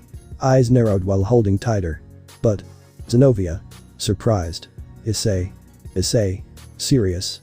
But I do promise that no matter what happens to me, even if my body and soul is destroyed beyond repair, as long as my fighting spirit and undying will is still there. Smiles softly. I will always find my way back to both you and Irina. Zenobia. Smiles softly. HMPH. Hugs Issei tighter. You better keep that promise, you big idiot, because if you don't, we won't care if you're the Sekiryuutei or a reincarnated true dragon, because Irina and I will cause some serious hell for you in the afterlife. Issei. Chuckles while smiling softly. Well, at least that way I won't be lonely, that's for sure. Zenobia. Smiles softly. HMPH. You truly are an honest idiot, aren't you? Office. Mind. Smiles warmly. Ani-san truly did find herself a good mate. Issei. Smiles weakly. But before I completely solidify that promise, I need to do something super reckless. Zenobia. Office. Confused. Huh? It was then Issei backed away from both Zenobia and Office, which greatly confused the two girls. Once Issei thought he was far away enough, he grabbed both DSD and Yamato, in which he placed Yamato to his hip by putting it inside the belt loop in order to keep it in place. Afterwards, he held DSD in the air and pointed the tip of the blade towards his chest, which ironically was the center of his scar. This terrified both Zenobia and Office, since they had no idea what Issei was doing. Zenobia. Terrified. Issei, what are you doing? Issei. Serious. Gaining the power that I need in order to protect the people I care about. Office. A bit concerned. But if you do this, there is a large chance that you will die. Issei. Smirks. HMPH. Well, in that case I better beat those odds. Issei. Mind. Breaths. Nervous. Okay, you got this, Issei. Remember Vergil said that the pain will be if I drive it in me fast. Smiles nervously. I mean, come on. It's totally not like I've been stabbed before. Sweat drops. Is it wrong of me to thank Rainer for killing me by stabbing me in the chest with a light spear, since it is technically preparing me for this moment? Stab. Issei. Coughs out blood. Blurg. Zenobia. Terrified. Issei. Issei. Grunts in pain. Yup, this definitely hurts. But at least it's not burning me from the inside like the spear of light did. Serious. But it's not over yet. Drives sword deeper. I need to dig deeper. Chuckles deeply. Quite literally, I guess. As soon as Issei drove DSD deeper into his body, both swords began to glow and turn into particles which started to enter Issei.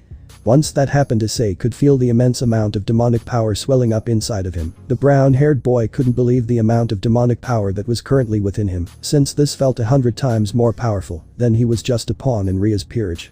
But at the same time, Issei could also feel the immense demonic power, almost destroying his body due not only being so overwhelming, but also the fact since despite his body being naturally stronger, due to it being turned to that of a true dragon, he hadn't built up his body yet to the point he could withstand an immense amount of power. Issei. Grunts in pain. Damn it, this power. It's too much, I can feel my body slowly getting destroyed bit by bit. Zenobia. Terrified. Issei, what's going on? Issei. Serious.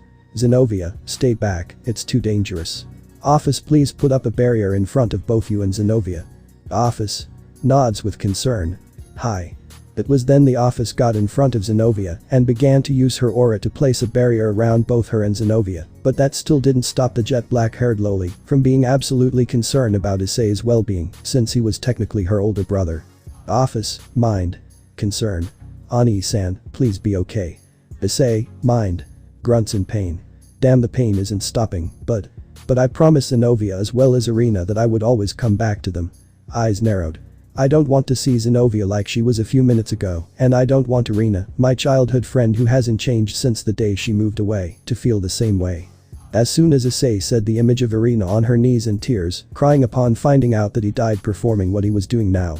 He could almost see as clear as day the eyes that were once filled with energy and joy, that seemed to be almost infinite itself, were completely gone, and all that was left was a hollow and empty abyss, void of life and filled with endless despair, as he could hear muttering to herself on why did he leave her all alone in this world. Even though he only just found out recently this entire time Irina was in truth a girl, and the fact that she held such romantic feelings for him and him alone for the past 12 years, he still deeply cared about her, since she was the first friend that he ever made. The one person that in a way saved him from his loneliness, since before Irina no kid wanted to play with him, which truly made him feel like an outcast, so him meeting Irina and the times they spent together was something that he treasured greatly. So even the mere thought or sight of Irina of such filled him with so much fury he almost couldn't contain it, because he would be the one causing her to feel that way, and the last thing Issei ever wanted was to hurt the people close to him. Issei. Enraged. I refuse. Zenobia. Concern. Issei. Office. Concern. Issei. Enraged. I refuse to die here, not when I already made a promise to never scare Zenobia like that again. I won't die until I see Irina again and confront her about my feelings for me, because I will not make her throw away 12 years worth of faith and loyalty down the drain like that. I will make sure that you and Irina will become friends again, I swear. Zenobia. Covers her mouth while tearing up. Issei. Issei. Roars to the heavens. You hear that, fate? I will not die here, not when I made promises to both myself and the others that still care for me are yet to be fulfilled. If you are thinking that this is the end of the line, then you are wrong, because I will choose my own fate. Upon making that declaration, Issei's body began to glow in a deep shining silver and crimson color that resembled flames. The two colored flames began to grow larger until it was able to completely cover Issei's body, before shrinking back down to the point it focused on Issei's core, where his soul would reside. Upon seeing that, Office decided to put more power into the barrier, since she could sense that an explosive amount of power was about to be released. Office. Mind. Serious. Here it comes. As soon as that thought was made, a large explosion of demonic power erupted from Issei's body, causing both the ground and area around them to shake violently, which caused a huge avalanche in the surrounding mountains, which would no doubt be reported on the news for the next few days. Within this blinding light, both Zenovia and Office could see Issei's silhouette, in which it began to change drastically. They could see the brown-haired boy rapidly changing into something demonic. They saw 4 wings sprouting out from his back as well as a tail. They could see horns growing out of Issei's head and his hands becoming claws. The 2 girls could only imagine what kind of horrific form Issei could have taken. But what shocked them next was that something came out of Issei's chest, to which 3 orbs shot out of Issei and began to fly around frantically around the treasury before landing behind Zenovia and Office, suspending in midair. All 3 orbs radiated immense amounts of demonic power, with 2 of them equal to that of high-class demon and the third one revealing that of an ultimate-class demon. The first orb looked like it was on fire, but it was warm and soothing to help even someone like Office almost drop her guard. It helped radiate an aura of security and warmth. The second orb was dark, almost as if one was looking into an endless abyss. It felt cold and lonely. But also, strangely enough, this orb radiated a sense of pride and nobility, giving the presence that even if it was truly all alone, its pride will not allow it to fall completely into such despair. But the last felt like a mixture of both. It was dark, but it wasn't warm but hot, as if they were standing in front of a raging volcano that's erupting non-stop. Both Zenovia and Office can feel the unyielding rage inside that orb, and a part of them was actually afraid of not only the power dwelling within that orb, but the mere fact that came out of Issei. Zenovia, mind. Nervous. Just what are those things? When the light began to die down, both Zenovia and Office turned their attention towards Issei to see what had happened to the brown-haired boy. But when the light finally died down, what they saw left them in complete shock and awe. In front of them was a humanoid demon with black and dark silver scales with crimson, red and gold lining throughout its body. It had the tail of a dragon with a golden bladed tip. It had dark silver bladed elbows that looked like it could easily slice through steel. The demon had worn what seemed like a red and black visor helmet, but could see shining silver slitted eyes through the helmet with 2 large red demonic horns on top. It also had a large amount of long silvery white hair flowing from the back of the helmet. But the most shocking part of this demon's appearance were his 4 wings, which looked angelic in design, with the top part being jet black, similar to that of a fallen angel's, but the bottom part being a deep crimson red with gold lining throughout the wings. Upon seeing the demonic angelic in front of her, Zenovia nervously walked up to Issei to see if he was still the Issei that she knew. Zenovia. Nervous. Issei, are you still there? Issei. Turns towards Zenovia. Zenovia. Gulps nervously. Nervous. Are you? Do you still remember the promise you made to both me and Irina? There was a brief moment of silence in the room, with a tension so high it could possibly cut down the entire mountain. Zenovia continued to stare into the silver-slitted eyes of the demon in front of her to see if there were any signs of the Issei that she knows. It was then at that moment the demon casually looked away, making a huff sound, but for some reason Zenovia couldn't help but think that the demon was casually smirking at her. The demon began to glow in a silvery crimson light that blinded everyone for a brief moment. When the light died down, both Zenovia and Office saw Issei, but he no longer had his signature brown hair, but instead his hair was now a shining white silvery color, which if looked closely, seemed to almost sparkle like stars. Zenovia also had to admit that the change in color also helped make his crimson eyes stand out more, the eyes that are filled with endless passion and fiery determination. Zenovia. In awe while a bit pink. Issei. Issei. Smiles softly. Why, who else would it be? Zenovia. Sheds tears of happiness. Ah. Not being able to control herself, the blue-haired girl jumped onto Issei, never wanting to let go, which caused the now white-haired boy to chuckle softly at her reaction. All the while Office could only stare wide-eyed at Issei's new appearance. It was so much to the point that a single escaped from her. Office. Mind. Shocked. He looks exactly like Ani-san, but younger. Smiles sadly. Is this why you wanted me to help this reincarnation of you, Ani-san? Was it because this boy will no doubt become you? Issei. Smiles while chuckling. Hey, it's okay, it's me Zenovia, for real, it's me. Zenovia. Smiles. I know, I'm so glad you're still alive. Punches Issei in the arm. HMPH. Issei. Smirks while winces in pain. Oh, what was that for? Zenovia. Smiles. For almost breaking your promise, you jerk. Issei. Smiles while chuckling weakly. He. Sorry about that, but I was busy talking to Dante, Vergil and Ddraig for a brief moment about what happened to my body. Zenovia. Confused while examining Issei. Your body? Issei. Serious while nodding. You see, the reason why I was having such a bad habit was when I stabbed myself with DSD and began absorbing the demonic power within them, my human began having a negative reaction towards it. Zenobia. Confused. Your human half. Office, mind. Eyes narrowed. No doubt it's because of Golden Boy Baka, he probably doesn't want his descendant to be corrupted by something he considers evil and impure. Zenobia. Confused. But I don't understand if that was the case. Why didn't that happen when Rias first turned you into a demon? Issei. Serious. If I had to guess, it's because I was fully human back then, unlike until recently I was just half true dragon. Zenobia. Confused. What do you mean just recently? Issei. Sweat drops while scratching his cheek. Well, you see, since if I kept on doing what I was doing, then I would have no doubt end up dead, so there was only one thing I could do in order to make sure I could survive, although I didn't think it would truly work. Zenobia. Curious. What did you do? Issei. Sweat drops. Now, to be fair, I mostly did it on instinct, but what I did was merge the demonic power that was entering me with my draconic side. Zenobia. Confused. You fused it with your dragon side, so what does that make you? It was then Issei's left arm began to glow in crimson color, and out came the boosted gear, but it was different. The gauntlet entirely looked more mecha design than before, and on top of that a large portion of the gauntlet was now a shining silver, including the claws. Despite Issei's shock, he did have to admit he indeed enjoyed the new look of his sacred gear, since it also felt more easy to move around and possibly fight with it. Issei. Shocked. Whoa, what happened to the boosted gear? It just got a massive makeover. It was then the green jewel at the palm of the gauntlet began to glow, and out came the voice of Ddraig. Ddraig. Serious. Allow me to explain. The wielder of Durandal. For some unknown reason, when the demonic power from the blades of Sparda entered my partner's body, the half of him that was still human reacted violently, similar to antibodies fighting off against a virus or a disease. But the problem was that we couldn't stop the process, and like my partner said, he would have died if he continued the process with the way it was progression, but during that madness, it seemed he somehow had some sort of revelation on how to survive the process. Office. Emotionless. So you unknowingly used another of Malzeno's abilities, revelation. Issei. Curious. Wait, this has happened to Malzeno before. Office. Nods. Yes, he told me that this was the first ability that he ever unlocked before achieving clairvoyance. It is similar to having a sixth sense in which it gives an idea that will lead you to have the best outcome. Issei. Serious. I see. Well, no doubt that will be an extremely useful ability to use in battle, but also figure out where I need to go in Remnant in order to get the answers that I need. But I guess that also explains how I got an idea that worked in such dangerous situations like right now, and when it came to removing my evil pieces.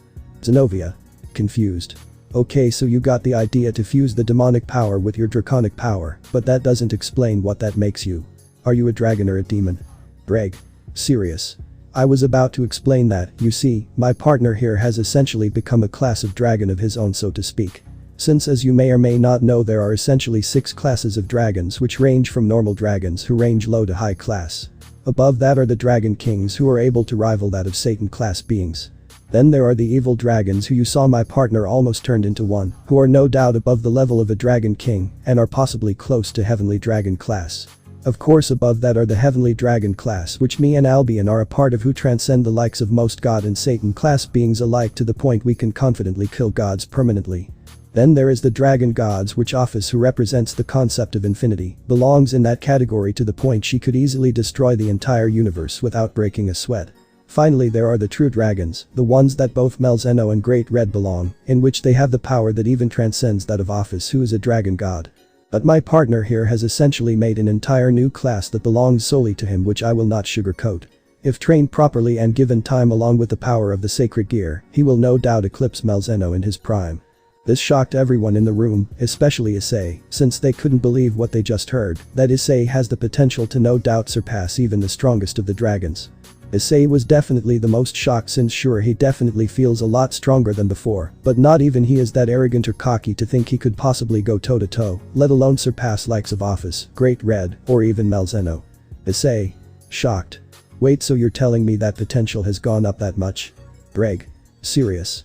Yes, it has, in combination with the raw power of that of a dragon, along with the power of imagination, and to create from the powers of a demon. I would say the possibilities are literally quite infinite for you. Even I have to admit I'm quite fearful of what you might become in the near future. Issei. Sweat drops. Geez. You're making us sound like I'm some kind of monster. Serious. All I want is to live out my days in peace and quiet, nothing more, nothing less. Zenovia, mind. Smiles warmly. HMPH. I'm glad that despite having all that power and the potential to become even stronger than what he is now, he still desires to live a normal peaceful life. I know I might have said it many times before, but I'm so glad that I met you, Issei, because not only is it more enjoyable this way, but with you I feel at peace, and my life does have purpose when you are around. Zenovia. Smiles. Well, with that aside, you still haven't answered my question, in which exactly are you now, Issei? Issei. Thinking. Looks at his hand. Well, I know that a good part of me is still human, but I'm also a dragon and a demon at the same time. Since I'm also a true dragon on top of it. I guess you could I'm a true demonic dragon human hybrid. Eyes narrowed. Now to get back to one of the real reasons why we came here in the first place. The office, Zenovia. Confused. Huh? It was then Issei opened the palm of his right hand, in which a small crimson glow came forth, and what appeared in his hand was a katana that was a katana in its scabbard, which was jet black and crimson red in color with red feathers near the base of the scabbard, giving it the illusion that it looked like flames. But when Issei drew out the blade, Zenovia had complete stars in her eyes at the beauty of the blade. The blade itself was mostly silver in color, with the sharp part of the blade having a shade of crimson with more of the red feathers near the guard of the sword.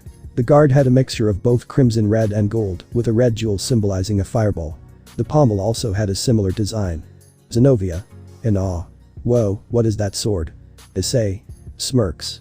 This is the Devil Sword Issei, a demonic sword from using the combination of both Yamato and DSD, which latter was originally a combination of both Rebellion and the Devil Sword SPARDA. From what I'm sensing, this is just one of its two forms. It was then Issei caused the blade and the scabbard to glow once again, in which what came out were two large demonic daggers with molten designs on the blunt part of the blade, with each of them having a dark red gem on their pommels. Zenovia. In awe while clapping. Wow, that's such a cool weapon that can change forms depending on the battle situation. I must say that it is indeed quite handy. Issei then changed the dual blades back into its katana form, since he would need it in this form to do what he originally came here to use it for. Issei. Smiles. Yup. Points the blade at Zenovia's chest. Well, Zenovia, are you ready? Zenovia. Confused. Huh? Issei. Serious? This is the only way for me to remove the evil piece inside of you. I promise you that it won't hurt. Zenovia. Serious? I see. Smiles softly. I have complete faith in you, Issei. Issei. Nods. It was then Issei did as Vergil instructed before waking up, in which he focused his energy to the sword. Once that was done, he took a deep breath before quickly thrusting the blade into Zenovia's chest, and out from her back was her evil piece. The white-haired boy quickly removed the sword from Zenovia's chest, which indeed caused to stumble a bit, seeing that Issei quickly ran over and grabbed her before she fell to the ground. Issei. Concern. Zenovia, are you okay? Zenovia. Grumbles. Smiles weakly. I'm okay. Begins to stand up. I was just caught off from my supernatural strength from leaving me is all. Issei. Smiles softly. HMPH. That's good, I guess you making sure your body is in top shape, since if anyone like Asia or Gasper who have frail build, they would have no doubt been knocked out for a while. Zenovia. Slightly blushes while looking away. Yeah, it sure did. Issei. Blushes. Huh? Issei, mind. Blushes while in awe. Wow, I've never seen this side of Zenovia before. It's honestly very cute. Was it because she was with the church that she had to hide this side of herself? Dante.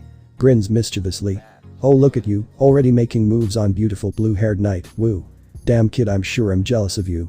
If only I was your age, the amount tail I would get. I guess I would be the harem king of your school. Issei, mind. Deadpanned while sweat dropping. Well, in that case it's a good then that you're already dead. Dante. Grins. You're just mad that if I was in your class then all of the girls would be all over me. Points at himself. But don't worry, since I would no doubt be your senior, I would have gladly taken you under my wing, so you could have your own harem in no time. Issei, mind. Deadpanned. To be honest, looking back at those times, I think it would have been better for me to go to Vergil instead and asked him to take me under his wing. Vergil? Smirks.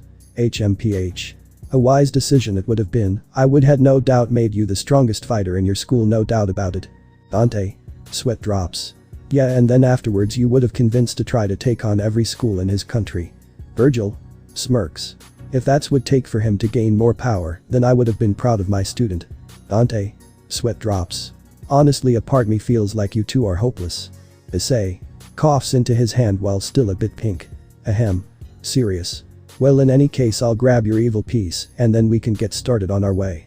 As Issei walked over to pick up the night piece that once belonged to Zenovia and placed them in the box where his evil pieces were stored, he curiously saw the 3 mysterious orbs that were suspended in the air. Issei. Curious. What are those things? Zenovia. Serious. Those orbs came out of you when you transformed into that demon. Issei. Curious. Really? Vergil. Serious. Those are your familiars. Issei. Mind. Curious. So these orbs are my familiars. Vergil. Serious. Yes, more precisely these are their core. Issei. Mind. Confused. Their core. Hold on, Zenovia said that these cores came out of me, but how is it possible that they are also my familiars? Vergil. Sighs. Well, to be more precise, these orbs are manifestations of the excess demonic power that you could not contain, on top of being the manifestations of your psyche and emotions.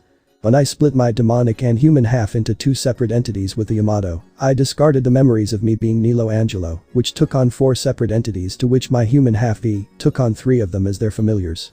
Issei. Mind. Curious. What happened to the 4th one? Vergil. Serious. V killed him with the help of the remaining 3 fragments. I believe the same concept also applies here, in which these 3 represent when you were. Issei. Sadden. When I was Hyoudou, Issei. Zenovia. Confused. What are you talking about, Issei? Issei. Serious. These orbs are fragments of who I once was. Back when I was just plain old Hyoudou, Issei. The perverted fool who was just living in just an endless dream until he woke up to reality and saw the cruel truth of the world. Zenovia. Concern. Issei. It was then Issei approached the orb fire. He could sense the warmth and security that the orb radiated, which partially confused Issei on how does something of who he once was radiate something so pure. Out of curiosity, the white-haired boy touched the orb to see why, not only for it, but also the other 2 orbs to glow brightly. Issei. Shocked while covering his eyes. What the? Zenovia. Office. Shocked. Huh? When the light downed, Issei along with Zenovia were in complete awe of what they saw. In front of them were 3 large and fairly powerful beasts. The first was a large bird that was almost as tall as Issei, resembling either a hawk or an eagle, covered in orange, green, and blue feathers, with plumage on his tail resembling that of a peacock's. His feathers glow with fiery light, and a blue light emanates from his chest. The second was that of a large black lion with glowing, piercing blue eyes. Its body felt solid, but at the same time it was not as if it were made out of shadows. But the last one was the most intimidating and fierce looking of them all. Behind the previous 2 was a large demonic being standing at 10 meters tall, its body covered in flames, and its skin appearing like lava rock. It has massive backwards facing horns. It possesses a wolf-like muzzle with sharp fangs, with a mane of white hair running down the back of its neck. It has sharp claws on its hands and feet, the latter of which are digitigrade. It possesses a long tail. Upon seeing the 3 monsters, the white-haired boy couldn't help but stare in awe by the presence and power that these 3 possess, and the fact that they were born from inside his mind added more to his shock. Issei. Shocked. Whoa.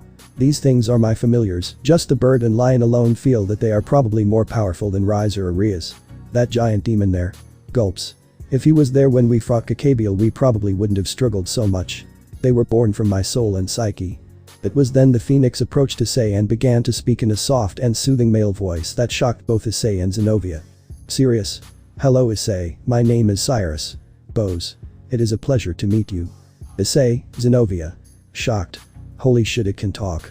Cyrus. Blinks in confusion. Serious. Oh yes, forgive me, I should have known that this would be too much for you, but yes, I can talk. Issei. Points at the lion and demon. Can the other 2 talk? Cyrus. Nods. I'm afraid they do not, my master, for only I can speak. Looks at the lion and demon. As for who they are, their names are Umbra and Ifrit respectively. It was then both creatures bowed respectively towards Issei as a sign that they recognized Issei as their master. Issei. Amazed. Whoa. Curious. So you 3 were born from me. Grim. When I was Hyoudou, Issei. Cyrus. Nods. That is correct. Issei. Confused. But I don't understand, how can something as powerful and amazing as you 3 be born from a weak and pathetic pervert like I once was? Cyrus. Smiles. My master, there was always more to you than meets the eye, to which only a few who broke past the mask which was perversion could see, in which it was melded so well that not even you could see. Gestures to Umbra and Ifrit. We are the representation of the aspects that those fail to see given physical form from both your soul and demonic power. Issei. Shocked. Huh? Cyrus. Serious. For instance, Umbra here represents not only the loneliness that you had to endure not only after Irina left, but also your nobility and honor. Issei. Confused. My nobility? Cyrus. Nods. Yes, despite the loneliness inside your heart you still stood proud, carrying yourself with a sense of pride and honor. Even though you were given many opportunities to sleep with Rias and Asia, you controlled your urges because deep inside your heart you knew it would be dishonorable. When you went out of your way to help Kiba overcome his past with the fragments of Excalibur, you put aside your petty squabbles about his good looks aside and helped him achieve his vengeance, which helped represent your noble side. It was then Umbra walked over to Issei, to which the white-haired boy began to pet the large lion, who purred in satisfaction. Issei. Smiled softly. HMPH.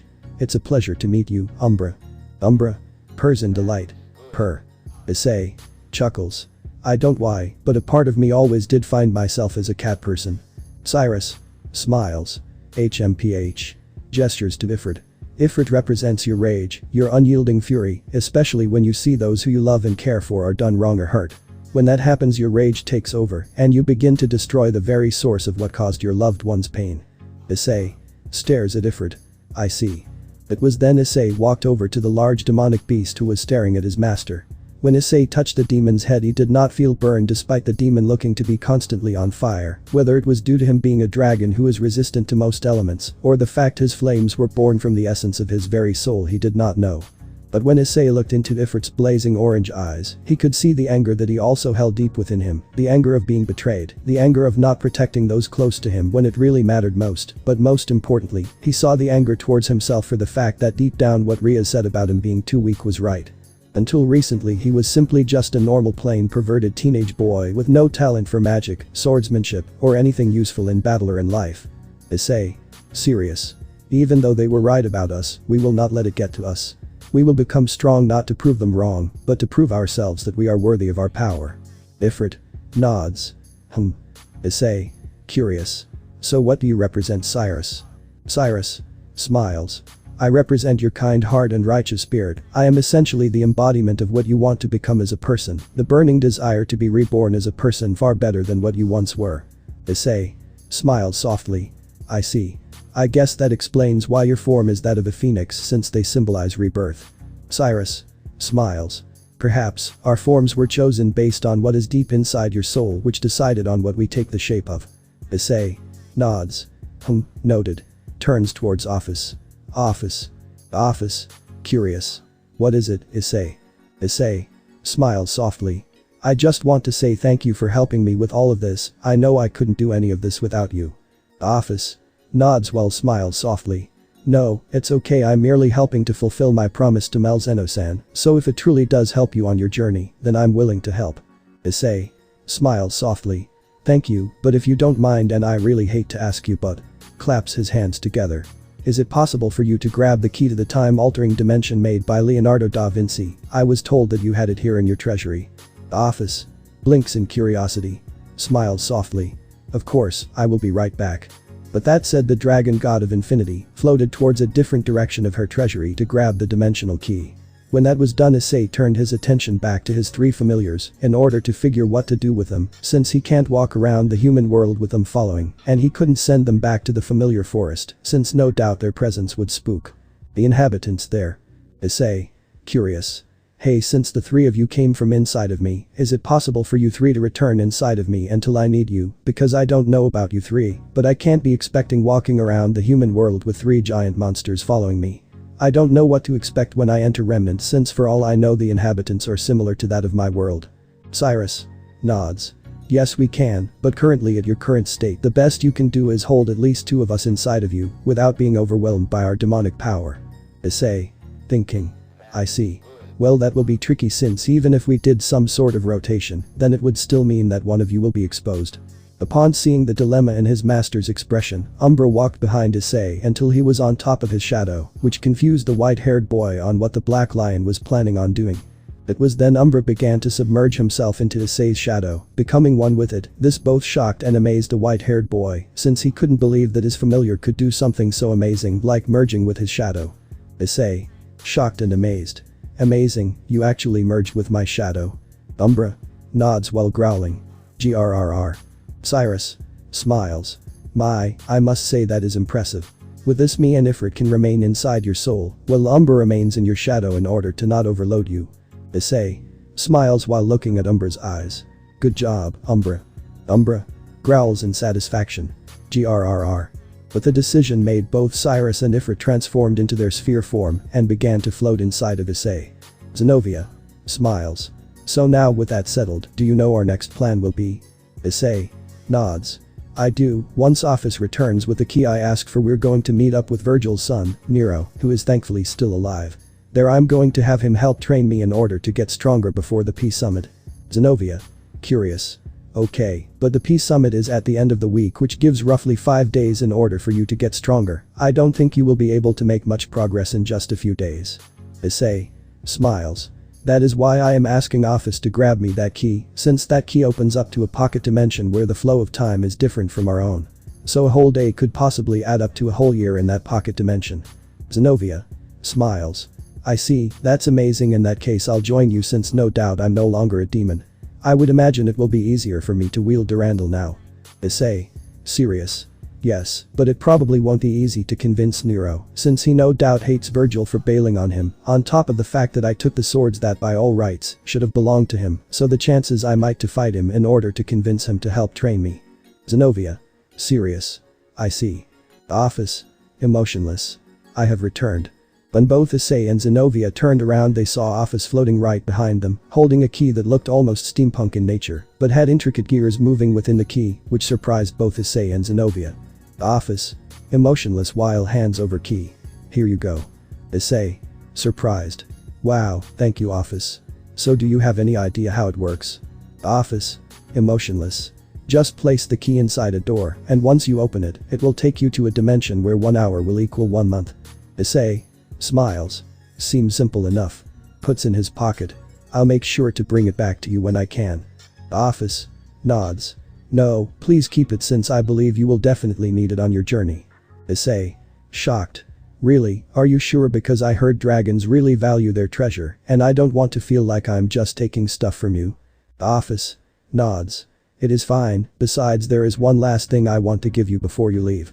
But then Office opened up both of her hands, in which a large ball-sized orb appeared with the symbol of a snake eating itself, forming the infinity symbol on it.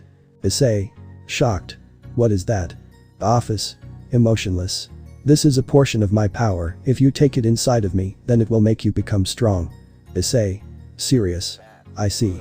But Office, I'm sorry to say that I cannot accept this. Office confused. Why not? Issei serious. Because you have done so much for me already. I already felt like I was pushing it when I asked you for the key. But blindly accepting your power without you asking anything in return, that is unacceptable. To me that is unacceptable, because it would feel no better than me using you as a source of power than as a living being. I'm sorry, even though you are doing this to help me, I can't in good conscience take your power. Office emotionless with her hair covering her eyes. I see. Well, in that case, if I ask you for something in return, then would you take it? Issei surprised. Huh. Thinking. I guess that would be okay, since it would be like an exchange and we're not just using the other. Office emotionless. I see. In that case, in exchange for my power, will you promise me something? Issei curious. I mean, sure, as long it's within my power, of course. Office trembling. Please don't. Sheds a tear. Please don't die. Issei Zenobia shocked. Huh. When Issei looked under to see Office's expression, he was completely shocked to see the mighty dragon of infinity with a saddened expression, and was crying. Even Ddraig, who was watching and listening to what was happening, was beyond shocked on what he was seeing, since from what he knew, Office was a being of infinite power and could never understand the concept of emotions, so to see that very same dragon crying like a child was something that he thought he would never in his entire life. It was then Issei gently grabbed onto Office's shoulder to ask her why she was reacting in such a way, since for some reason to him, she was not a dragon god, but a child who seemed scared of something, and he needed to comfort her and help burn away what is troubling her. Issei concern. Office, what is wrong? Why are you acting this way? Office sheds tears. It's because sniffles. I've seen so many of Malzeno's reincarnations die right in front of me, and I sniffles. Don't want to see him die anymore. Looks at Issei. I want him to live this time, so that we can go back to the way things used to be. Whispers. Back to the more happier times. Seeing this broke Issei's heart. He could see as clear as day on how much Malzeno meant to Office, and the fact that she was forced to essentially see him die over and over again must have been hell for her. Issei, mind. Saddened. Ddraig, is it possible for me to take the power of Office's power in my current state? Ddraig. Serious. In your current state, absorbing that power could instantly destroy your body. But between me and Merlin, I think we can seal away Office's power until your body is ready to handle it. Issei, mind. Serious. In that case, be ready. But that said, Issei held Office in tight hug while pushing the power of infinity into his body. He could the immense pain from his body due to it having the power of infinity enter him, but held it in since he could sense both Ddraig and Merlin already beginning to seal away that power. Office on the other hand was shocked by the sudden gesture, but quickly accepted since the warmth and security that she felt was only felt when her older brother was still alive, and he would hold her like this whenever she lost control of her power. The sensation helped calm her down and bring her back to center. Issei. Serious. Well, in that case, I promise you that I will not die, and when I come back from Remnant, we'll spend time together and I'll show you some of the things that life has to offer, okay? Smiles softly. Office-chan. Upon hearing Issei using suffix of her name and in the one that he used it in made Office hug Issei tighter, since she could sense that her older brother was also listening and was telling her that he will make sure to not die and come back for sure. Although from Zenovia's perspective it almost looked similar to that of an older sibling, comforting their younger sibling who was afraid of the dark. Office. Sniffles. I like sweets a lot. Issei. Chuckles. Well, in that case, when I get back, we'll go on a little trip around Japan to see and try out all of the delicious things that my country has to offer, and after that we'll travel around the world to try different types of sweets. Office. Sniffles. Smiles softly. I like that very much. Issei. Smiles. HMPH. It was then Issei let go of Office and began to take a step forward in the empty area of the treasury, to which he summoned DSI in its katana form. Issei, mind. Serious. Okay, Vergil, do you have Nero's location? Vergil. Serious. I do, I'm sending you the location to your mind. All you have to do is project that location in your mind and transfer it to the blade. Issei, mind. Nods. Got it. Once Issei took in a deep breath as he focused on the location of where he wanted to go along with his demonic power, he quickly made two slashes that looked similar to a cross before putting the blade back in its sheath. To which a portal opened in front of him. Issei then turned to Zenovia, who began to walk towards Issei. Issei. Serious. You ready, Zenovia? Zenovia. Nods. I am. Issei. Smiles softly. Once again, thank you so much for your help, Office, and I promise to come back here in order for us to enjoy some delicious sweets. Office. Nods. Hi. With that confirmation, both Issei and Zenovia walked into the portal, to which it closed almost immediately after they went in. This left the treasury silent with Office alone once again, but instead of returning to her usual emotionless self, in place was an expression that would no doubt make even the mightiest of gods tremble in fear, which was anger. It was then Office opened up a window-like portal which revealed the endless chaotic void which used to be her home, the dimensional gap, and in it, she could see a massive red western dragon, with a horn on his snout and two sets of wings, costily flying around in the dimensional gap. Office. Angry. We finally have a chance to get him back, Mikoto, and I won't let you kill him again like what you did with all the others. I may not be able to kill you because that will make Malzeno Nai-sen sad, but I will make sure that you won't hurt him ever again. But that said, Office dispelled the large window before making another gate made out of black snakes, to which she will go back to the headquarters of the Cows Brigade, but this time it will be different. Instead of being a figurehead, she will now begin to take charge of the organization she was essentially forced to take over, all in order to protect her older brother. That's it, guys. Thanks for watching and supporting us. See you in the next part.